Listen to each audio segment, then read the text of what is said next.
Hello, everyone. Hope you're doing well. So this week we're gonna talk about topic two, MA strategy, right? And basically, I have divided MA strategy into two parts. In the first part, we're gonna talk about growth and synergies. In the second part, we're gonna talk about other economic incentives, including managerial incentive in merger acquisition. So in the previous 2 weeks, I have talked about the basic details of merger acquisition. For example, what's a typical transaction look like, things like that, and also what are the typical like deal provisions that is commonly used by acquirers and targets. We're gonna do a live session next week. I'm gonna announce the detail later. Basically, I'm gonna assign the first case or first mini project early next week. And then in next week's live session, I'm gonna explain how you're gonna do this mini project, including several questions. And then after the long kind of national holiday break, we're gonna have the first case presentation. But anyway, we're gonna talk about those next week. I'm gonna clarify how you're gonna do these cases. So basically, in the first part, we're going to talk about three things. First one is merger acquisition as a growth strategy. Second, we're going to talk about the synergy in the merger acquisition. Finally, we're going to talk about diversification. But all connected, but the most important part are the synergy parts. Because whenever you hear about a deal from Wall Street Journal or simply from any financial press, the most commonly mention the term when the media reports a deal, it's about synergy, right? Whether the deal is going to generate positive synergy or not, and where do these synergies come from? And in most cases, I mean, if you heard about a news story about a transaction, that's usually an analysis of, let's say, these two companies, they expect to realize synergy gains in the following 5 years after the deal is completed, like things like that, right?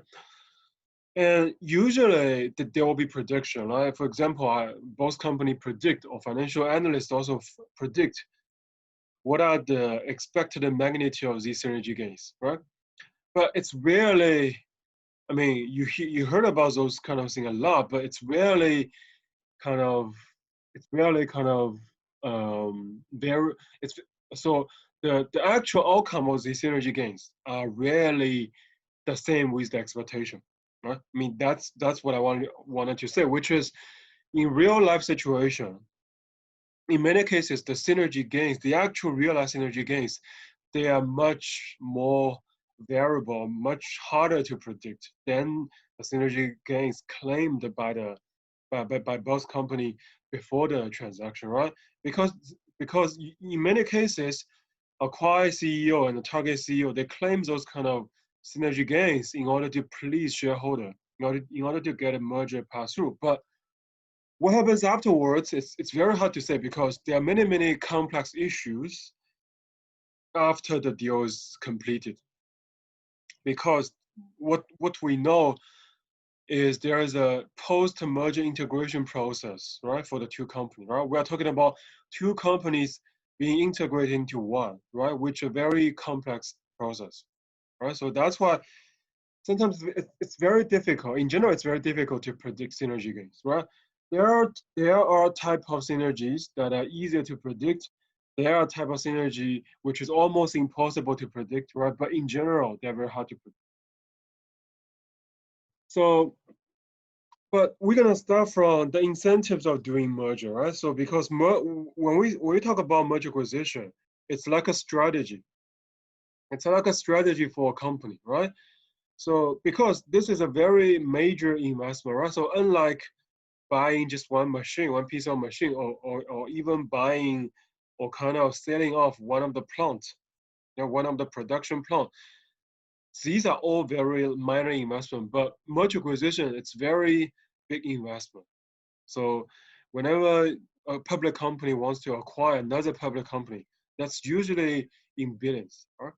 even if a public company buys another private firm, that's usually in millions, right? So that's why we need to understand merger acquisition as a growth strategy, right? And one of the most fundamental motive for a merger acquisition is grow, right? You buy company. Why do you buy company? You want to grow in the industry, right? Or grow outside the current industry, right? You want to expand the current company and make your footprints seen in other industry, right? For example, if you are a let's say if you are Amazon, right? If you're Amazon, you want to expand to retail sector, right? That's why you buy Whole Foods, right? I mean, that's kind of the rationale, right? Amazon used to be a e-commerce company, right? But now, through these days, Amazon wants to make their footprints in the retail sector. That's why they buy Whole Foods as an effort to grow. Yeah? So and the common reason for kind of why do you pursue merger acquisition, right? It's because internal growth is too slow, right? And buying a company is the quickest way that you can grow, right? The reason is the reason is simple, right? Suppose you are trying to innovate in producing this new product, or if you are thinking about developing this new technology, right? So no matter it's in computer software or it's in like pharmaceutical, right? Even in those retail sector, right? It is very it is much slower to internally grow, right? First, because the risk is high, right? If you want to develop a new drug, the risk is really high if you develop internally. You have to invest a lot of money in the facility, in personnel, and then you have to wait, right? I mean, in computer software, that might be quickly, right? You write a program that's going to be a patent generated from this program, right? But in pharmaceutical or in other industry like manufacturing or like industrial producer, this is a very long-term process if you want to develop a new technology. It's going to take years and the risk is very high, right? I mean, the success rate might be very, very low, so you don't want to gamble about it. But it is very quick to just buy a company which already has the technology or already has that kind of products, and then you can readily use the technology in your production, right? In your products. So that's why it's much quicker to buy company and grow that way. That's why that's why firms pursue external acquisition when internal growth is very slow. And it is also, I mean, internal growth is also slow because in many cases there might be external investment opportunity, but that opportunity comes very, um, very slow. Oh, sorry, very fast, right? So one example is I mean, we talked about one banking regulation last time, right? So last time I talked about one banking regulation, which is in the 80s or early 90s in the United States. Initially, they didn't allow interstate banking. So which means if you are banking like New York State, you cannot have a branch in California, right? Then after the deregulation efforts in late 1980s and early 1990s, banks are they are allowed to have interstate branches, right? For example, if you're New York bank, you can have branches in California, in Texas, in Missouri, right? So that's a good investment opportunity, right? For any kind of bank who are trying to expand geographically, right? But now think about their choices, right? Do they want to grow internally or do they want to grow externally, right? If they grow internally, right, they can, I mean, literally set up another branch, right? By another, I mean, make a commercial lease, right? And lease an office place, right? And then set up the banking branch, right? And then set up and hire a bunch of people there, and then set up their branch, right? And also, they need to kind of have depositing services there. They need to get familiar with the small business in that area in another state, right? And also know about the state regulation about the banking. Now they can have their businesses on track, right? No, it's gonna take a lot of time for banks to do so, right? So that's why lots of banks at that time they choose to acquire a bank in another state in order to expand geographically, right? So geographic expansion is also one of the motives of merger acquisition, which we're gonna talk about a little bit later today. But but that's the idea, right? Because when a deregulation passes, there is an investment opportunity to expand geographically, to expand into other states, right? But that window comes very quickly, right? Because your competitors might be buying another bank, and then suddenly they have their footprint, they have their footprints in another state, right? Which has already been like operated for a long time, right? Because they bought another bank as their subsidiary, right? So in that case, that kind of acquired bank, I mean, that bank that was acquired has been there for a while, right? So that's why they're very familiar with the local business condition. But now, if you want to set up your own branch there and then start from scratch, it is very costly, right? Like I said, you need to know a lot about the local business condition. You also need to hire people. So that's a very costly process. That's why competitors might respond quickly and take market share, right? So that's why the only solution may be to acquire another company, right? That's the idea, right?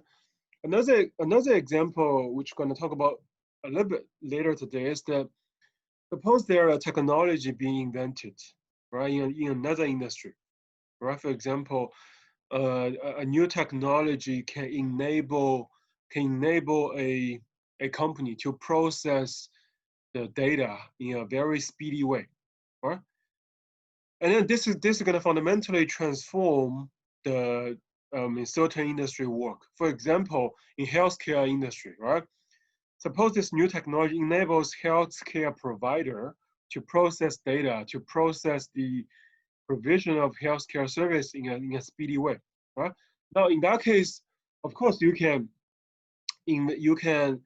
um, you can kind of discover that so you can invest in that technology. You can invest lots of money in developing this technology, adapting this technology in the healthcare industry, right? You can do that. So this is internal growth, but that's very slow, right? Because I mean, you don't know you don't know how the technology is going to be, right? You don't know the risk involved in the development of technology, right? So that's why it's easier to just buy another tech company, right, and integrate it in your company, right? So that's why it's easier to adopt that technology and grow, right? So that's one way that you can get competitive advantage over your competitor, right? Because it's faster. It is faster to get access to the technology, right? In our case. So that's why the only solution in that case might be to acquire another company, right? Because it's faster, right? If you can just buy the company and then the company becomes yours, right? You can do whatever with technology, right? So that's why you can remain competitive. So this is the table that shows the acquisitions conducted by Johnson & Johnson, right? Of course, that's not the entire list of company Johnson & Johnson has bought, but they are part of the Johnson & Johnson acquisition strategy, right? And their size are all in billions, right? Almost all in billions. The biggest deal is this one, right? But you can see all these pharmaceutical companies bought by Johnson & Johnson, right? They all have different focuses, right? And Johnson & Johnson mainly bought them for the innovation, for the pharmaceutical innovation, for the drugs they have, right? For the products they have.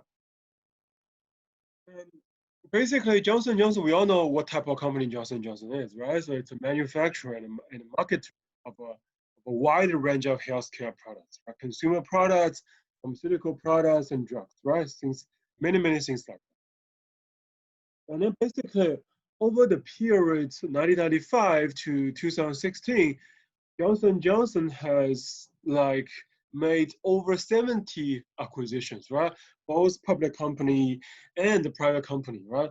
And then they bought this company as part of the growth through acquisition strategy, right? So this is the acquisition strategy. You can see they bought a lot of companies there.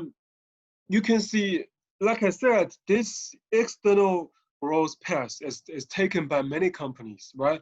In uh, in pharmaceutical industry and also in computer software industry, right? Because the failure rate of pharmaceutical innovation is fairly high, right? So that's why like firms like Johnson Johnson, right? They don't want to waste time with unsuccessful internal development attempts, right? Because pharmaceutical innovation is very slow, right? And it's very risky, right? So that's why they want to take the shortcut and then just buy companies with completed products, right? With finished products, with products that have already demonstrated success, right? So in that case, they don't have to shoulder the risk of failure, right? So they will just enjoy the fruits of innovation, not by buying another company. And then that's the same case for computer software industry, right? Because in computer software industry, again, the kind of revolution of technology, the upgrading of technology has been taking place in a rapid place, in a very rapid fashion, right? So that's why buying another company might be actually much faster than kind of investing lots of money in areas you are not really familiar with, where you are not really kind of sure about the risk. Right? So I mean, this is not saying that. So I've been talking about like the merits of buying another company as external growth, but this is not saying that all firms should buy another company, right? No, nobody should focus on internal technology.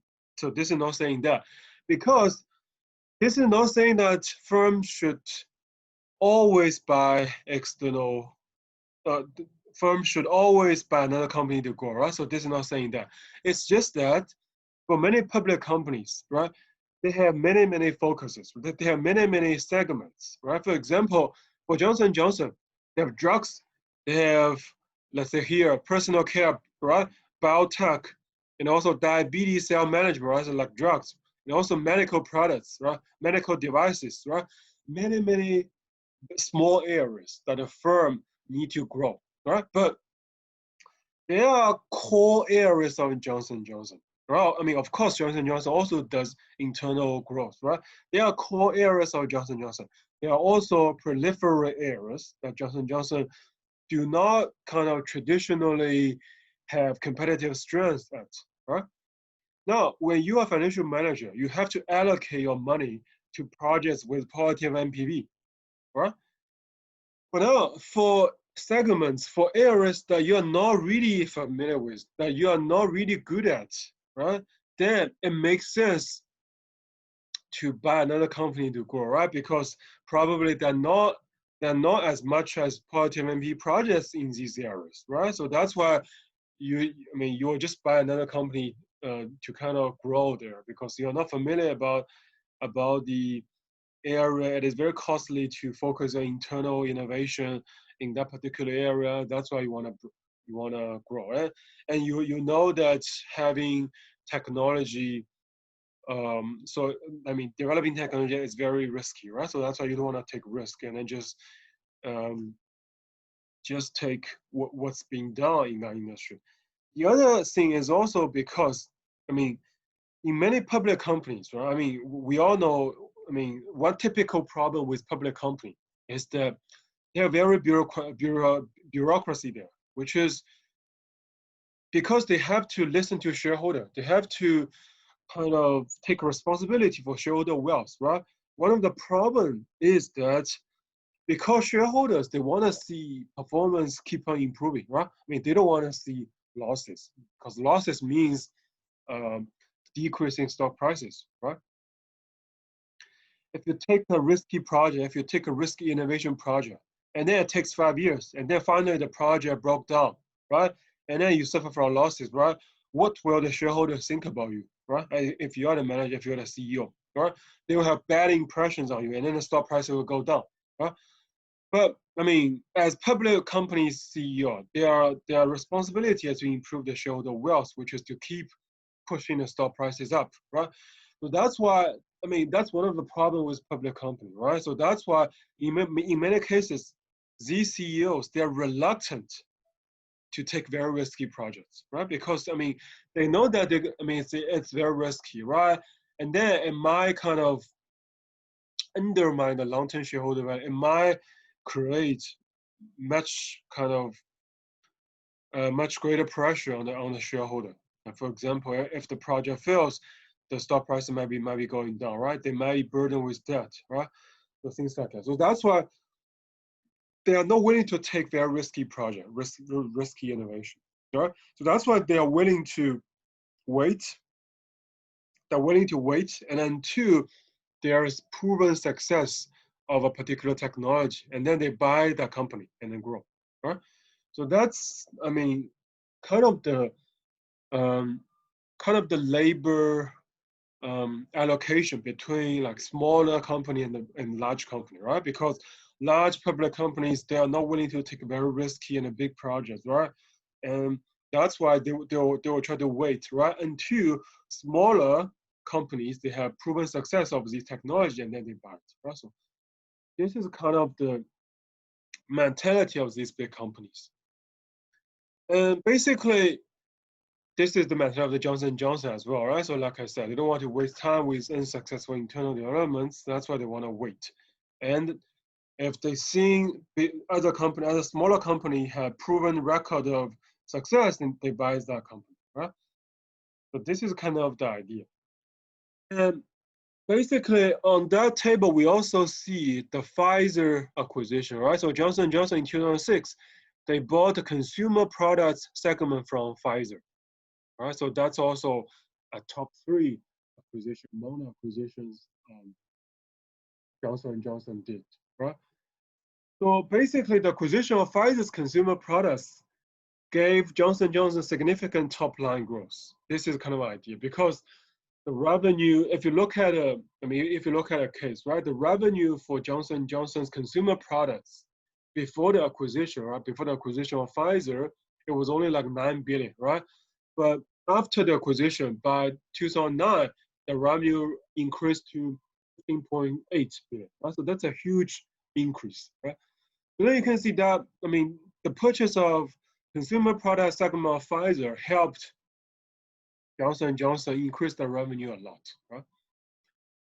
But also, on the other hand, that also lower the overall corporate margin, right? Because consumer products, they usually have lower profit margins, right? So that's why the lower Johnson & Johnson's overall margin, right? But on the other hand, Pfizer, who sold the consumer product segment to Johnson & Johnson, right? Their margin have been increased, right? Because again, consumer products have lower margin, right? By selling this lower margin segment to Johnson & Johnson, Pfizer was able to offset the overall loss of revenue, right, by increasing this margin. And also, Pfizer also did a lot of subsequent acquisition, like Wyeth, right? Wyeth, that's another pharmaceutical company, right? So the company Wyeth, that's a company in the pharmaceutical industry, or some pharmaceutical segment, right? And the pharmaceutical usually have higher margin, right? So this helped Pfizer to increase their margin, right? So you can see this is, I mean, one example where Johnson & Johnson used merger acquisition as a strategy to grow. And more recent example, right? So I mean, this example that we just talked about, it's like 10 years ago, right? So more recent example is one of the trends that I talked about last time. One of the trend in the merger acquisition is that nowadays there are lots of industry convergence happening, right? Industry convergence, let me remind you, is the concept where the boundaries between industry are kind of blurring. Right? For example, because technology has been invented through time, right? So, and different technology, they can actually be applied in different segments, applied in different industry, right? In healthcare, in like transportation, or everything you can think about, right? And then many technologies, they're actually revolutionary. They are very, very revolutionary, right? That is, they can change the way that the original old businesses they're operating, right? So that's why this is called industry convergence, because maybe you are a retail company before, right? But now you are becoming a technology company, right? Because the business mode that you had might not be able to keep pace with the industry growth, right? So you have to adopt new technology, right, in order to keep pace with the industry development, right? So that's why you buy lots of technology company in order to kind of use the technology, right, to kind of transform the business that you run. Right? For example, Walmart acquired e-commerce company such as Mod Clothes and the bonobos, right, to supplement growth strategy, right? Because we know that Walmart is a retailer. Now you can see they also buy e-commerce company, right, to kind of grow externally, right? Because I mean, Walmart can of course internally grow, right? For example, they can buy another, they can set up their own e-commerce businesses, right? They can they can invent or they can grow their own e-commerce company, their own e-commerce platform. But it's gonna take years. It's gonna take lots of investment to do so, right? That's why they buy those e-commerce company to supplement their growth strategy, right? Now you can see these companies, they are not in the core area of Walmart, right? But still, they can help Walmart to grow as a as a as a as a whole, right? So as an entire set of um, diversified businesses, right? So this is how Walmart grow. Basically, they buy another company, right? They buy another e-commerce company to grow in the area of e-commerce, right? And then actually the same thing goes to the example I just talked about, right? The acquisition of Amazon by Amazon of Whole Foods, right? So that's another, I mean, that's the reverse example actually, right? Because the Walmart example is retailer by e-commerce company, right? The acquisition of Amazon is an e-commerce company, right, buying a retailer, right? So this is kind of idea. And another example is that JP Morgan Chase acquired WePay to provide payment solution to its small business clients, right? So you can see again, the rising of e-payments, e-commerce, basically the application of internet technology, right, makes the boundary between banks and technology smaller and smaller. The boundary becomes disappearing, right? Right? And again, banks like JP Morgan Chase, they buy another e-payment company to grow in the area of e-payment, right? And also Amazon quite hopeful, right? So this is 3 examples that we see recently. And another growth strategy, right? So you can grow internally versus external, right? You can also use merger acquisition as a way to expand geographically, right? So I talked about this just a while ago. You can use merger acquisition. You can acquire companies in another geographic area to kind of enter as a way to enter into that geographic region. Right?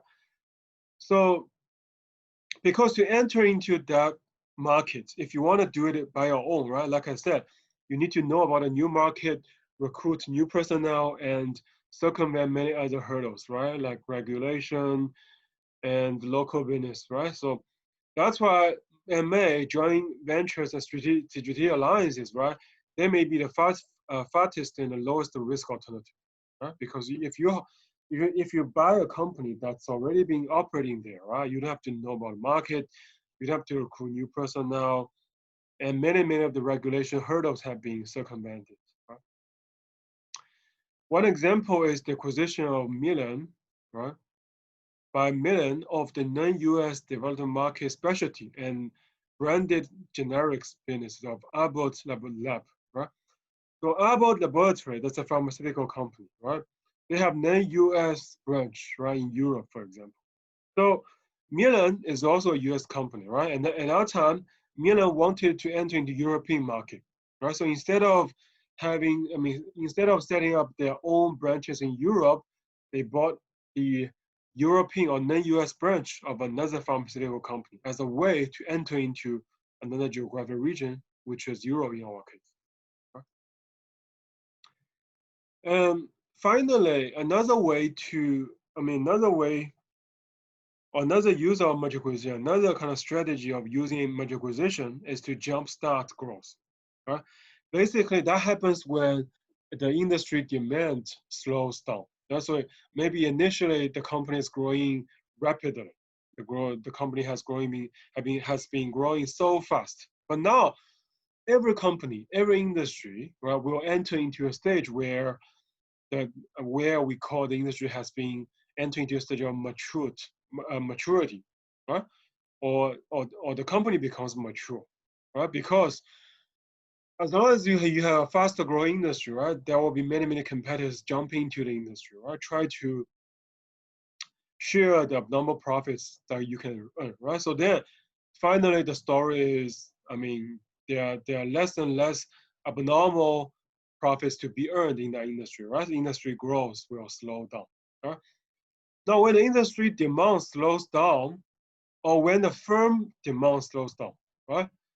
So in that case, basically the firm's growth will slow down, right? You are not like a fast-growing company anymore. So you can think about, social media industry. Now think about Facebook. Originally, in the social media industry, there's only like Facebook as the big player there, right? But now there are many other alternatives have not now, right? Like after a couple of years, after like the internet bubble, there are many companies in the social media industry, like Instagram, like WhatsApp, like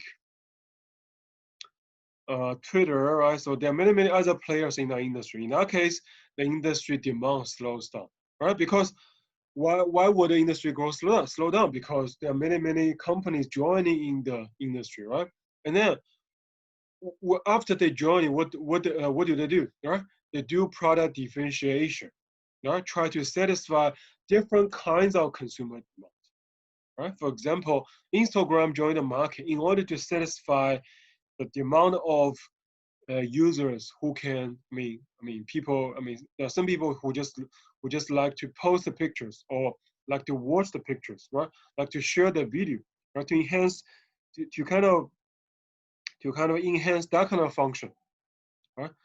So that's why there is a differentiated product there, which is called Instagram, right? Another kind of another product is Twitter, right? So Twitter is also different from Facebook, right? Because Twitter featured in, the feature of Twitter is that they have very short messages, and very quick communication, right? And they are not like based on, they are not acquaintance based, right? So you can have many accounts, right? You don't have to register with your true name, right? So that's another differentiated product. So that's why you can see where many competitors joining the industry, right? The industry demand will slow down because there are more and more companies who are doing product differentiation, right? To absorb any different kind of demands, right? So that's why managers often look to merger acquisition as a way to jumpstart growth, right? For example, Facebook bought Instagram, right? So that's a way to jumpstart growth, right? So you kind of you kind of improve the growth basically. And so that's the kind of mentality of managers who actually want to jumpstart the growth, right?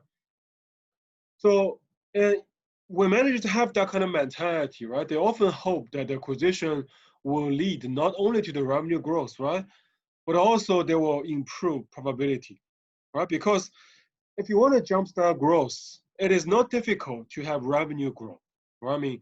You can just buy another company with revenue growing, right?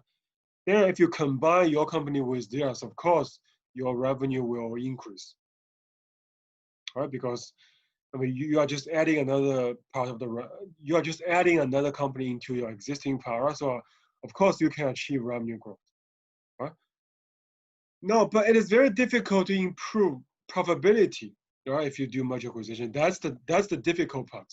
So because when you buy another company, right, you are not just having greater revenue growth, right? You need to also take a responsibility. You're also faced with greater cost of running company, right? I mean, if you want to do businesses, cost and revenue, they always come together. So that's why it is very difficult to increase your probability, right? So like the example we just talked about, right? So when Johnson & Johnson bought consumer products, bought the consumer product sector from Pfizer, right? So the probability originally was actually higher, right? But we know that consumer products, companies that have consumer products segments, they usually have lower margins, which means lower probability, right? So that's why you can see, even after buying Pfizer, the overall probability, the overall margin of Johnson & Johnson actually decreased, right? So that's why if you want to tell shareholder you want to do acquisition because you can have greater revenue growth, that's not a difficult story to tell, right? But if you want to tell a story about improved probability, that's a very difficult one, right? So because it's very difficult to maintain to kind of have a higher probability, right, after buying another company, right? Because their costs and revenue combined, right? Because if you want to have improved probability, right, you better make sure there are lots of costs to be cut from the acquisition, right? Meaning that you need to be able to cut a lot of costs from the acquisition, right? Which is the cost saving synergy, which we will cover in a bit. So this is, the ways the company are trying to do merger, right? Because they want to jumpstart the industry growth. So we were just talking about the kind of incentive for managers to do merger acquisition to jumpstart growth, right? And we were saying that it is actually very difficult because you can definitely do acquisitions as you want to jumpstart growth, but when a company acquires another company, right, the company becomes bigger and bigger. But greater size in the company, right, it must commensurate profits and returns for shareholders, right? So, actually went back to the cost, the question we were just talking about, right? It is not difficult to buy another company and then your revenue double, right? But it is very or extremely difficult to buy another company and then your profitability doubles. That is very, very difficult. So that's why, managers usually have this belief, but actually it's very difficult. So one kind of case here is when we look at the failed growth strategy by HP, right? So HP is a typical example, right? So here we pack it. So basically, the lesson from HP's case is that board of directors, they need to critically examine the expected probability of the revenue derived from growth, right? So it's not just that, they cannot just focus on expanding their revenue, but they need to pay attention to cost, right? So basically, in like 2002, HP has acquired Compaq, right? Compaq is also a computer company, right? So it's also a company that was that made lots of acquisition during the merger wave, the actually third merger wave, right? During the internet bubble. So at that time, HP had acquired many companies, right? And also it has several business segments. But the problem is that in terms of profitability, it was only a leader in terms of printers, right? In other areas, even if it acquired many companies, in terms of probability, it was still a laggard, right? So for example, if the example was to grow at 10% per year, right? That's going to be a very difficult goal for HP because, for example, in 2009, the revenue is 100 billion something, right? But if you want to maintain a 10% growth, that means you have to generate like 10 or 11 billion dollar in revenues each year, right? So it's going to be very difficult. And basically, the consequence is that the consequence is that the company kept on making acquisition, but all these acquisitions did not contribute significantly to the revenue growth, In other words, the company has been making failed acquisitions, right? In 2014, in response to the market's disapproval, HP split itself into two. So that was the consequence of the failed merger attempts, where because the shareholders can no longer bear the fact that HP has made too many failed acquisitions, right? So that's why HP split into two in 2014. Another type of acquisition firms always pursue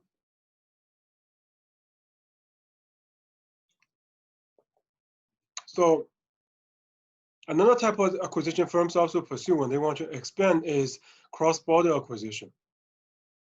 So basically, this is like a Chinese company acquiring European company, Chinese company acquiring US company, right? The idea is to expand into international market, right?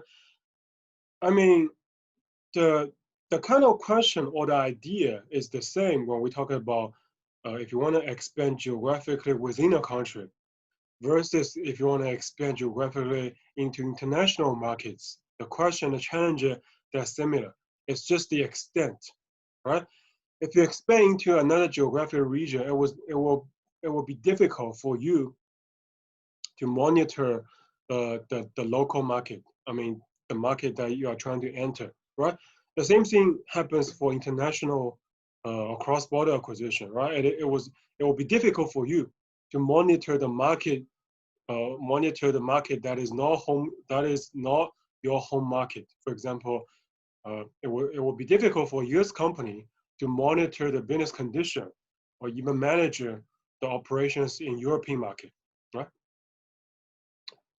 So basically, a cross-border deal will enable acquirer to utilize the country-specific know-how of the target, right? So that's why if you want to do a cross-border acquisition, it is very important that you know about the regulatory environment in the markets, the culture, the target company for sure, right? And also the market competition in the international market that you are thinking about entering, right? And many of this knowledge, it's not just like region specific, it will be the country specific, right? For example, if a Chinese company wants to enter the US market, it will be a US specific know-how, right? And the US regulatory environment, we all know it is very, very difficult from Chinese regulatory environment, right? And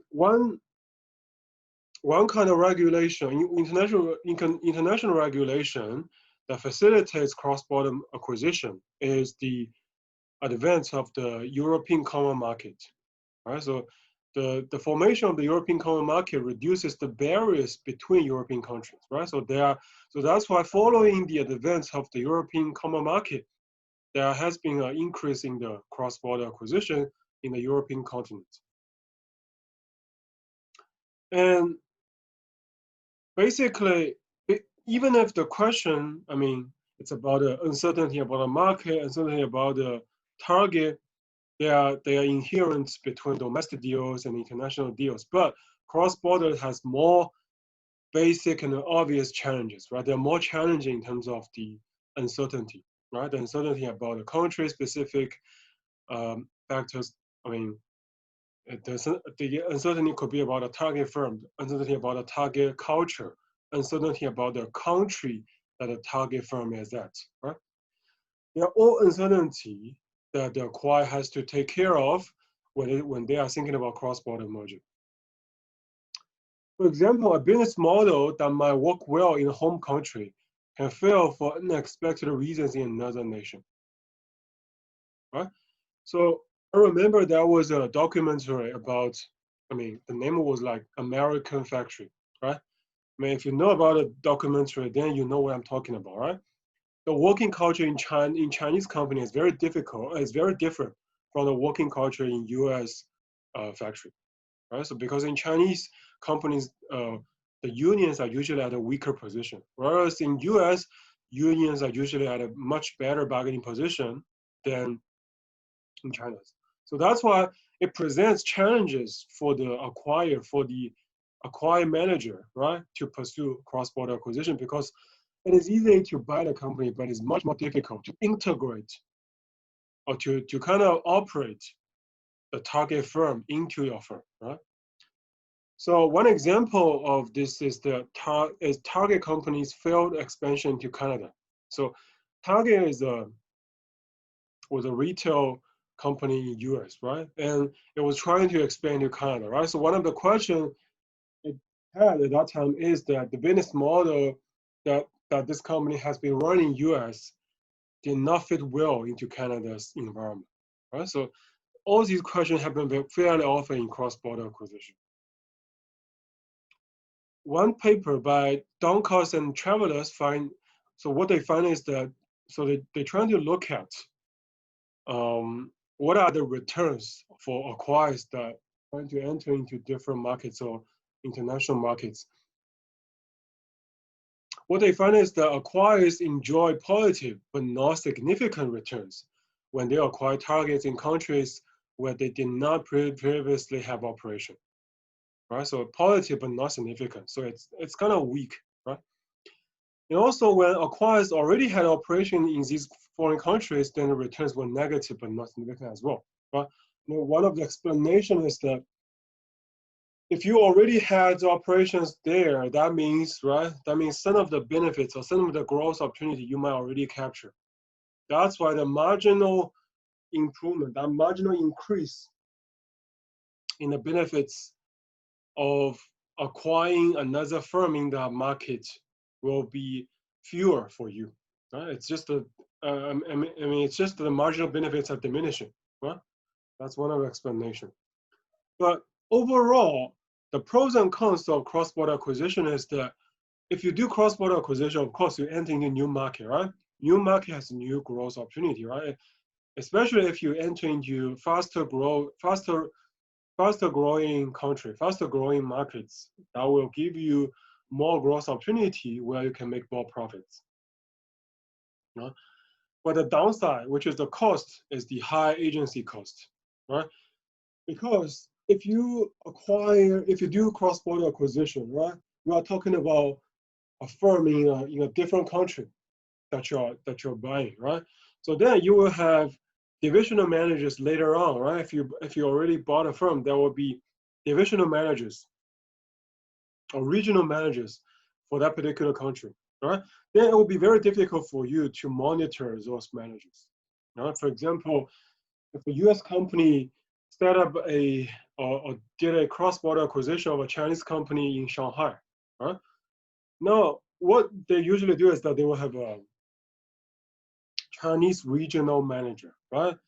And then the Chinese regional manager has to take care of every business in China, right? And then the US company, has to listen to the reports by this regional manager, right? Now, because the geographic location, it will be difficult to monitor, right? For example, the regional manager may kind of misreport the revenue, the probability, right? They will also maybe there can also be communication errors or miscommunication in terms of the actual local business condition, right? That are reported by regional manager, right? So that's why this is the cost, which is it will be much more difficult for the parent company to monitor the operation of the subsidiary, right? Which they acquired. So in particular, Chinese firms, they have been very active in making cross-border acquisition all these years, right? And there are mainly like two types of deal. One is resource acquisition deals, which is, they are usually motivated by national interests, right? For example, mining industry, right? There are many Chinese companies who are trying to buy Australian mining company. Right? This is because they're trying to get they're trying to get mining resources in Australia, right? So these are resource acquisition deals. And typically in those kind of deals, bidders will pay a lot because much of these funding of this acquisition come from state-owned company, right? Whose funding come from, for example, national national funding or national budget, right? So they usually pay more, right? Another type of deal is diversification or relationship deals, right? For example, they want to diversify into another market. They want to do foreign direct investment, or they want to build a relationship with a local government, right? So this is another type of deal. In many cases, the overall performance of Chinese cross-border acquisition is not so good in terms of the average. Right? So one of the paper by Schweizer, Walker, and John, what they find is that politically connected top managers are more likely to complete a cross-border deal, but the reality is that they can complete the deal quite efficiently, but the problem is that they are not usually very good deal. In other words, these deals usually have negative announcement returns, and they have subsequent lower accounting performance, right? So this is kind of the finding. And in general, because most of these cross-border acquisitions, they are initiated by a state-owned company, right? So there is agency conflict there, right? Because state-owned company, they are partially subsidized by the central government. That's why they are not really have the competitive pressure to finish the deal, right? Even if the deal is so badly done, there are no like shareholders to formally kind of question the performance of the manager or directors, right? So that's why the overall performance of those cross-border acquisitions in general are not very satisfactory. We'll talk more about cross-border acquisitions later this semester. Now we move on to the core part of this chapter, which is synergy, right? So again, when we talk about merger acquisition deals, we're always talking about synergy, right? So because this is the thing that's the only thing that can justify the deal, right? If you want to present a deal in front of shareholders, right? Basically, synergy means 1 + 1 must be greater than 2, right? It's a simple equation. 1 + 1 must be greater than 2, right? That is the ability of a corporate combination to be more profitable than the individual parts of the firm that were combined, right? So basically, 1 + 1 must be greater than 2. In other words, you need to have positive net acquisition value, right? So how do you calculate net acquisition value? It's going to be the combined value minus the value of the separate parts, right? And also, you need to subtract the premium paid for B, right? That's how much you pay, how much excess value you pay, and also the expenses of the acquisition process, right? For example, the expenses you pay to the financial advisor, right? Which is not a small number. So basically, the difference between the combined value and the sum of the separate value, right? It must be greater than the sum of the premium and expenses, right? To justify going forward with the merger, right? Because this is the net benefits to the shareholder in some way, right? In general, there are 3 types of synergy. The first one is revenue enhancement. So which means you can have, in terms of revenue, you can have much greater revenue growth, so much greater revenue than 2 companies operated separately, right? For example, previously, the 2 companies has 1 billion revenue each year separately, right? Now, you buy another company, then after you acquire another company, you will have annual revenue of 3 billion, right?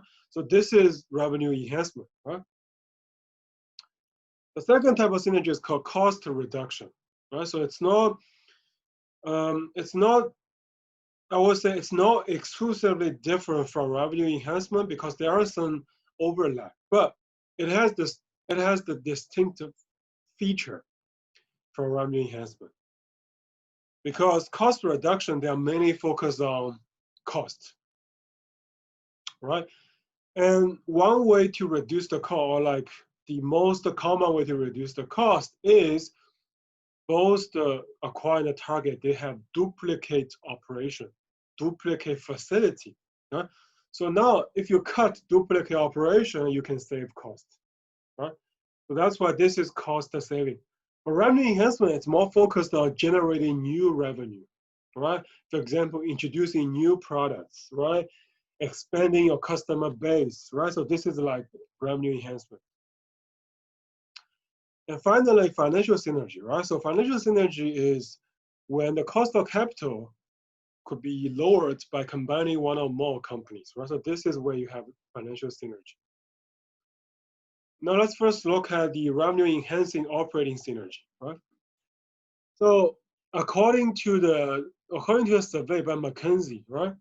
70% of mergers, they fail to achieve expected revenue synergy, right?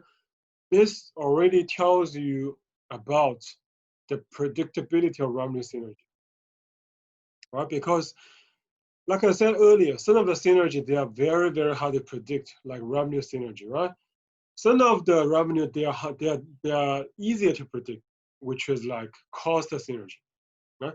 The revenue synergy is harder to predict because the revenue synergy depends on the introduction of new product, for example, right? Which is highly unpredictable, right? I mean, of course you can have new products, but I mean, who knows whether your new products will be welcomed by the market or not? Nobody knows, right? And also, you can argue that your merger creates revenue synergy by saying that customer base might expand, right? But who knows, right? Maybe customer doesn't like the new company, so they don't buy a new products, right? So nobody knows. That's why it's very difficult to predict, right? And there are three main forms of revenue enhancing synergy. The first one is pricing power. The second one is combination of functional strengths. The third one is growth from faster growth markets or new markets. Right? And usually, I mean, we'll talk about this separately later, but usually the revenue enhancing operating synergy, in particular, the pricing power or combination of functional strengths, they usually happen in between companies who operate in similar industry or same industry, right? So that's the usual case. But even if you are in the same businesses, whether this will be achievable or not depends on the industry and geographic competition, right? It also depends on the size of the merger partner, right? For example, I mean, if the competition is really, really fierce, then it is very difficult to raise your pricing power. Right? So we all know from economic theory, right? When a company becomes bigger and bigger, the market share becomes higher and higher, the pricing power will increase. Right? So this, I mean, that seems to be the natural kind of type of synergy that you would expect, right? So, but in reality, the enhancement of the pricing power depends on the degree of a competition, right? Like I said, if it's very competitive, it's very difficult to achieve that, right? And also the relevant geographic market, and also the size of the merger partner, right? And the other issue is the regulatory enforcement, right? In United States or in European markets, there is the antitrust laws, right? So basically, the Justice Department, I mean, I'm talking about example in US, right? The Department of Justice and also um, the Antitrust Bureau, they were basically looking to big mergers, like mega mergers, right? If the combination of the company significantly increase the pricing power, right?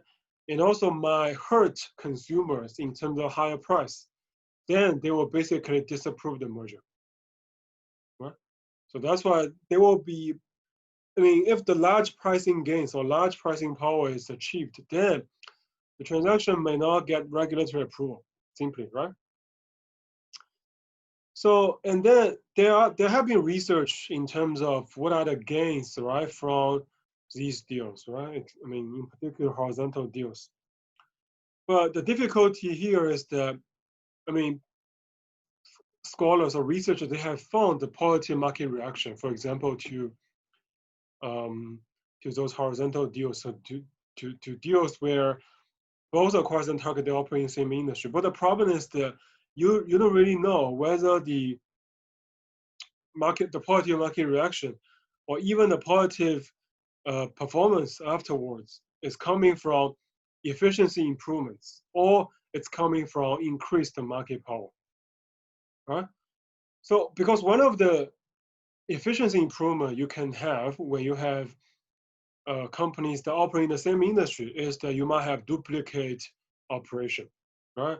If you combine these two, you might save cost, right? So this is the efficiency improvement. But it is difficult to disentangle, right? It is very difficult to disentangle this efficiency improvement from market power if you just look at the market reaction, or if you just look at the performance afterwards. So the second type of revenue enhancing operating synergy is when you combine functional strengths, or when you combine complementary strengths, right? For example, one company might have strong R&D or production ability, right? While the other company has strong marketing and distribution channel, right? The combination of these two companies might generate this kind of synergy, right? May enhance revenue because if one company has great marketing and distribution channel or capability, that's gonna boost the revenue of the first company, right? It's almost like the first company is good at producing good products. The second company is good at marketing those products, right?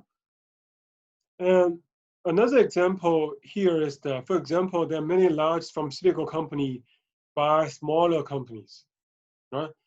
The idea is that large companies have great manufacturing capacity and quality control, right? They also have global marketing and distribution capability, right? And then if they buy those smaller companies, they're gonna benefit from that. I mean, smaller companies are gonna benefit from those capability, right? But what are smaller companies good at, right? They are good at taking risky projects. They are good at doing innovation, right? So like I said, large and public company, they are afraid to take risky projects, right? So that's why smaller company, they're willing to take that kind of risk and do innovative projects, right? The other functional strength here is that smaller innovative company or smaller pharmaceutical company, right? They have weaker power to protect their technology, right? Because we know that if a smaller company has a patent there, right? Then it is likely that the patent will be infringed, will be stolen, right? In that case, they need to hire patent attorney to kind of defend against the potential infringement, right? But in that case, that will involve lots of money, lots of expenses, right? Which smaller company might not be able to afford, right? So this is where the large companies are good at, right? Because they have good legal counsel there, right? So this is also another functional strength. Now, all these, like the pricing power, the functional strengths we're talking about here, it was based on the idea of asset complementarity, right? For example, good patent production, right? Weak patent production, right? Good sales marketing capability, good production capability, right? So these are asset complementarity. So basically, mergers they are a quick way to potentially increase product offerings, right? When the synergy came from asset complementarity, right? Because, I mean, like I said, I mean, one company is good at producing the product. The other company is good at marketing the product. That's why the combination of the two will quickly increase product offerings, right? And then the ability of the merging firms to create new products and differentiate themselves from rivals when merging firms have complementary assets, right? So this is also very important for acquirers and targets, right? Because when merging firms, they have complementary assets, the ability of merging firms to create new products will be greater, right? Because they can, like I said, smaller company, large company, right? So they will be able to create new products. Because, I mean, essentially because the entire process, the entire chain of production and profit generation has been much more smoother if you have a successful combination of two companies with complementary strengths. And because these companies are able to create better products, they will also be able to differentiate themselves from rivals, right?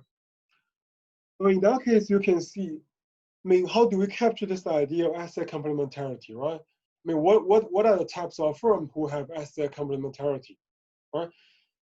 Basically, they need to be similar in businesses, right? I mean, if you have one pharmaceutical company, the other is a computer software, definitely they have no asset complementarity, right? There got to be firms in the software, both in the pharmaceutical industry, or both in the computer software industry, right? There we can talk about asset complementarity, right?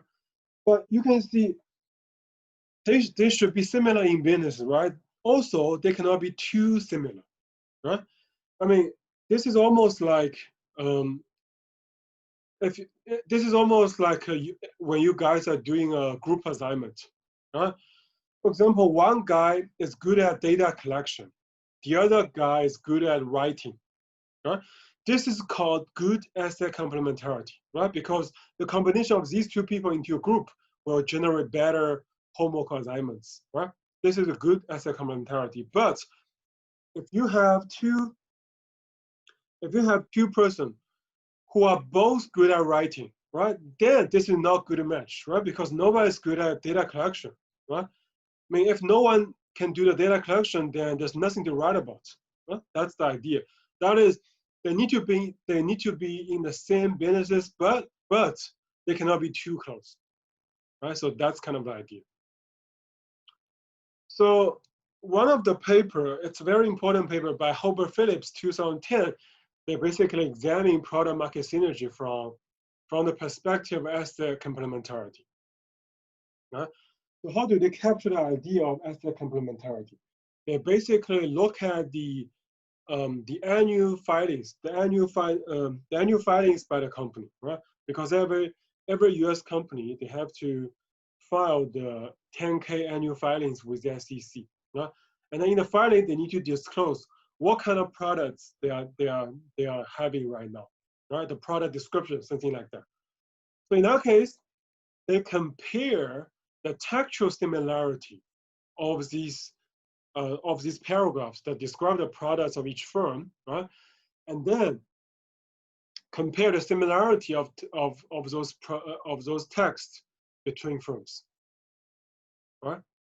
So that's kind of the measure they do to capture the ideal asset complementarity. So what they find is that they find that transaction incidence, which is the incidence of having a merger, is higher for firms that are more broadly similar to all firms in the economy, right? So but it is lower for firms that are more similar to their local firms, right? So this captures the idea I just talked about, right? In order to have asset complementarity, you got to be in the same businesses, right? That's why if you are similar to, like broadly similar to all firms, you will have the complementary strengths to many firms, right? It's almost like, I mean, it's almost like in order for a person to be able to contribute to the homework assignment, he needs to register for this class. I mean, that's like the idea, right? If you register class, you are similar to other students, right? Now, the second thing is also like what I talk about, right? So it is also lower for firms that are more similar to the local rivals, right? So local rival means basically means the competitors or the rivals in their particular industry, right? So this is like I said, right? So you cannot be too similar to every student, right? So that is, you cannot, I mean, if everyone is good at writing, right? And you are good at writing, this is not complementary, right? If many people are good at writing, but you are good at data collection, then there's a good complementarity between you and the rest of the guys, right? So that's why if if the company is too close or too similar to the local rival, that means the products are too similar, they will be competitors. Right? This is the competitive effect. So in that case, there is nothing to gain from combining these two companies, right? Because they're producing two similar products. That's the idea. And what they find as well is that long-term real outcomes are better, right? In terms of higher probability, higher sales. Right now, you can see this is revenue. So this is the revenue synergy, right? Revenue enhancement synergy, right? Higher probability, higher sales, and the new product introductions, right? They're all revenue enhancement synergy. When a target acquire more pairwise similar, right? So this is saying that when a company have asset complementarity, right? This explains or this contributes to revenue enhancement synergy, right? And basically, merging firms with similar assets, they use the synergy from asset complementarities to introduce new products and improve cash flow, right? Because the introduction of new products means like there will be new cash flows from the market, right? And what they find also is that long-term outcomes, right, like the ones that I just mentioned, are better when the transaction increases the acquirer's differentiation relative to the rival, right? So basically, if the revenue enhancement synergy helps the acquirer to do product differentiation, to differentiate from the rest of the guys, then the long-term outcomes are also better, right? So again, this is consistent with the idea that these revenue enhancement synergy, right? One of the sources coming from asset complementarity. And asset complementarity helps the firms to differentiate from others, help the acquirer to differentiate from other firms. Now, the second type of synergy is cost-reducing operating synergy. All right? So again, in cost synergy, they are in general easier to predict because it's easier to detect, right? For example, the first type of cost synergy is economies of scale, right? I mean, if you have learned econ before, so what does the economic scale mean? Economic scale means that the decrease in the per unit cost that result from an increase in the size of a company's operation, right? So remember, there are two things here, two assumptions here. First, when the company increases the production, right, of the same product, then that will be decreasing the per unit cost, right? So this is kind of saying, right? This is kind of already saying when a company combines the other company, right? When a company combines the other company, they got to be very similar. Right? Otherwise, there could be no economies of scale, right? So only when they are producing similar products, then increasing the size will decrease the per unit cost. Right?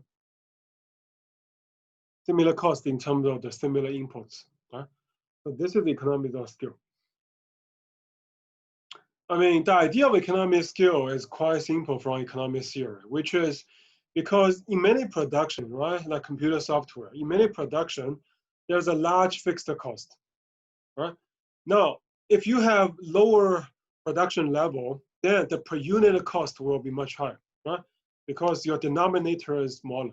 Now you have a large fixed cost, but denominator is smaller. That's why the per unit cost is higher.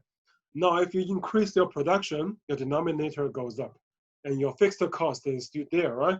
That's why the per unit cost becomes smaller and smaller. Right? That's kind of idea.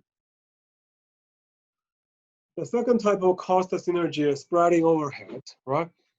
Which means that some of the other resources of other gains arise from increased specialization of labor and management and a more efficient use of capital equipment. Right? So this basically comes from the fact that there are more specialized labor and management, right? And then there are more efficient use of the capital equipment. For example, the machine has upgraded, right? So the benefits of the upgrade of the machine is not just limited to one task. It could be in all tasks that involve the use of this machine, right? So that's why if we spread those overhead costs, the per unit cost will be much better and much lower, right? Now the third type, which is also a very large type of, very kind of important type of